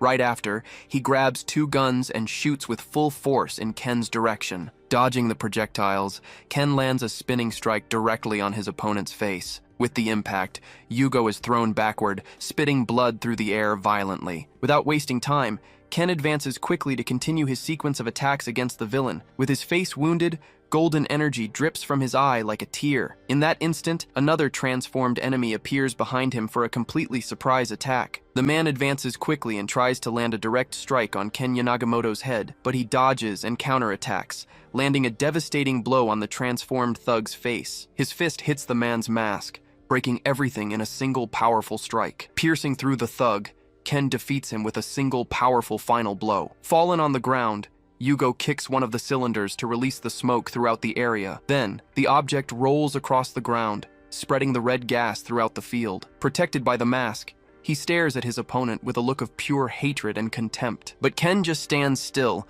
with his energy enveloping his entire body there. With a smile on his face, he comments that the last effort was really quite good. Looking up, Yugo sees Ken's imposing figure staring at him completely recovered. In an act of desperation, he shoots with his pistol without even aiming properly. Moving his head, Ken dodges the projectile with impressive and superhuman speed. Then, he walks slowly toward his enemy without showing any concern. Fallen on the ground, Yugo points the gun at Ken, preparing the last and decisive shot. He pulls the trigger, but the gun just misfires without shooting any remaining ammunition. Not understanding, he wonders why the gun didn't work at the final moment. With a cold gaze, Ken asks why he simply doesn't die already. Then, he opens his hand, revealing that he caught the bullet with his own fingers. Staring at his opponent, Yugo freezes with his eyes wide open in pure fear. Approaching him, Ken grabs him by the clothes and mocks the gas mask. In the reflection of his gaze, Ken's image prepares for the strike. With a devastating punch, he hits Yugo's face and breaks the mask. Right after, he continues the sequence of strikes with his closed and bloodied fist. Another even stronger blow hits Yugo's face,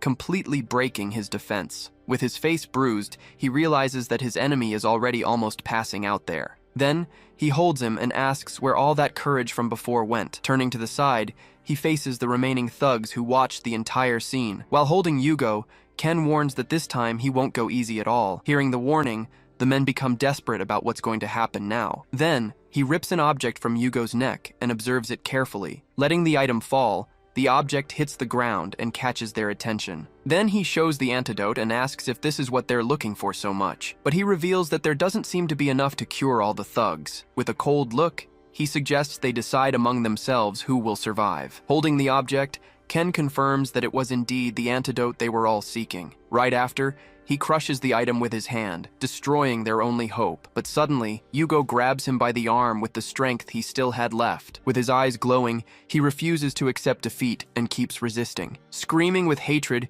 he warns that the fight between them still hasn't truly ended. Held by the mercenary, Ken tries to break free to avoid the worst that's coming. But the man, even covered in wounds, won't let go of his clothes no matter what. With his fist clenched, he prepares for a final and totally desperate attack. Then, the mercenary pulls the pin of an explosive that was hidden in his hand. Gritting his teeth, he bites the fabric even harder to keep Ken from escaping. His whole body then begins to twist with pure rage and determination. Right after, he lunges forward and tries to land a direct hit on his target's face. Screaming with hatred, the mercenary puts all his remaining energy into this suicidal move. Seeing this, Ken's eyes change color, revealing his true nature. Immediately, his own hand also begins to release an intense and accumulated energy. Then, Ken grabs the mercenary's fist and stops the attack at the last second. With a swift movement, he throws the enemy's body far away from there. Off balance, the man tries to steady himself on the ground to avoid falling from the impact. Observing his rival, Ken analyzes the situation with a cold and totally calculating look. But the enemy, furious, prepares another strike with his hand full of energy. Standing still and focused, Ken faces his enemy, releasing an intense and powerful energy. Charging forward with everything, the mercenary launches a powerful blow, covered by his energy. In the same instant, Ken counterattacks with a strike that clashes against his rival. Taking the direct impact, Ken's arm feels the absurd force of the attack. Without wasting time, he lands a potent blow right in the enemy's stomach. Feeling the pain, the mercenary's face twists with the force of the blow, but the mercenary strikes back right away, landing a hit back on Ken. With a serious look, he understands that this exchange of blows will be very dangerous. Recoiling with the impact, Ken drags his feet across the ground to maintain balance. Analyzing the damage, he realizes he can't keep taking so many hits like this. Determined to end this, he crouches down to prepare a definitive attack. Then, he shoots forward with everything and lands a devastating blow right on his chest. Surprised by the speed, the mercenary takes the attack head-on and without any defense. Being thrown far away, his body is hurled and destroys everything in its path. While observing the result, Ken feels that his strength is finally returning to normal. With his eyes glowing, Ken realizes that the fight still isn't truly over. Seeing the enemy fallen on the ground, he just watches waiting for the next move. In the same instant, a strange pill on the ground catches everyone's attention. Right after, a box full of them is revealed there near the fight location. Without thinking twice, the man grabs a handful and throws everything in his mouth. Then, his body begins to react strangely, releasing a lot of energy. His muscles expand and twist as the transformation advances rapidly. Even his teeth change shape, becoming much larger and sharper. Completely transformed, he reveals himself to be Yugo, from the Council of Seven Stars. Full of power, he shows his monstrous body and totally out of control. Observing the scene, Ken realizes that the enemy's presence has completely changed. With a focused look, he understands that the situation has become even more complicated. But the monster advances toward him, screaming in a totally threatening way. Ken faces the enemy, reflecting the red energy in his own golden eyes. Then, the two run toward a final confrontation, advancing against each other. Exploding with everything, the impact of their clash destroys the entire scenery. Amid the rubble, the trail of destruction reveals the power of the great confrontation. Right after, Ken stands up injured, supporting his hands on the totally destroyed ground. Seeing his rival on the ground, Yugo mocks his power, feeling very superior. But Ken, with his head down, seems to concentrate, completely ignoring the enemy's provocation. With his eye glowing, Yugo feels the power of an awakened one for the first time. Expanding his body, he feels that now everyone seems like insignificant insects to him. Then, with a cruel smile, he decides that it's Ken's turn to become one. In the same instant, Ken's hand moves slowly amid the dust. Lifting his body, he admits that last blow really hurt a bit. Then, Yugo questions if he's going to keep lying to himself about his chances. Wiping his face, Ken realizes that his power seems to be being restricted by something. Then, with a confident smile, he reveals that he was never a level 3 user. Receiving the revelation, Yugo reacts with pure rage, not understanding the situation right. Totally confused, the monster is left without reaction, realizing what just happened. Holding the enemy's arm, Ken begins to disintegrate his body with his energy. With a determined look, he prepares to finish the confrontation once and for all. Screaming in pain, Yugo falls to his knees on the ground, unable to withstand the power. Remembering the promise, he faces his rival with hatred for being defeated. Gritting his teeth, he refuses to accept that this will be his end. Gathering his forces, He tries to stand up to continue the fight at all costs. Then he screams that a man like him would never end in this place. Then his body begins to heal from the wounds with an absurd speed. Noticing the regeneration, Ken analyzes the enemy's new power with great attention. Right after, the monster advances with everything on top of him in a direct attack. But suddenly, a new enemy appears and attacks Ken with a staff. Seeing the scene, the newcomer is left totally without reaction at what he sees. Retreating quickly, he moves away to prepare a new strike against the target. Next, the man attacks from above with his staff aiming directly at the head. But Yugo releases an energy attack, creating a vortex that sucks everything in. Analyzing the enemy's ability, Ken prepares to use a new power. Right after, the monster advances with everything on top of him in a powerful attack. With a downward blow, he hits the ground and causes a huge explosion, but Ken manages to defend himself from the impact, holding the great enemy's body. Then, he begins to push the monster away, using all his strength. Facing his rival, he warns that the enemy himself started this whole fight. Bringing his hands together, he begins to release an extremely strong and bright energy. With his face covered by an intense energy, he prepares the final blow. In this instant, his body explodes in energy, releasing an immense power against the enemy. Being caught by surprise, the monster faces the glare with an expression of shock.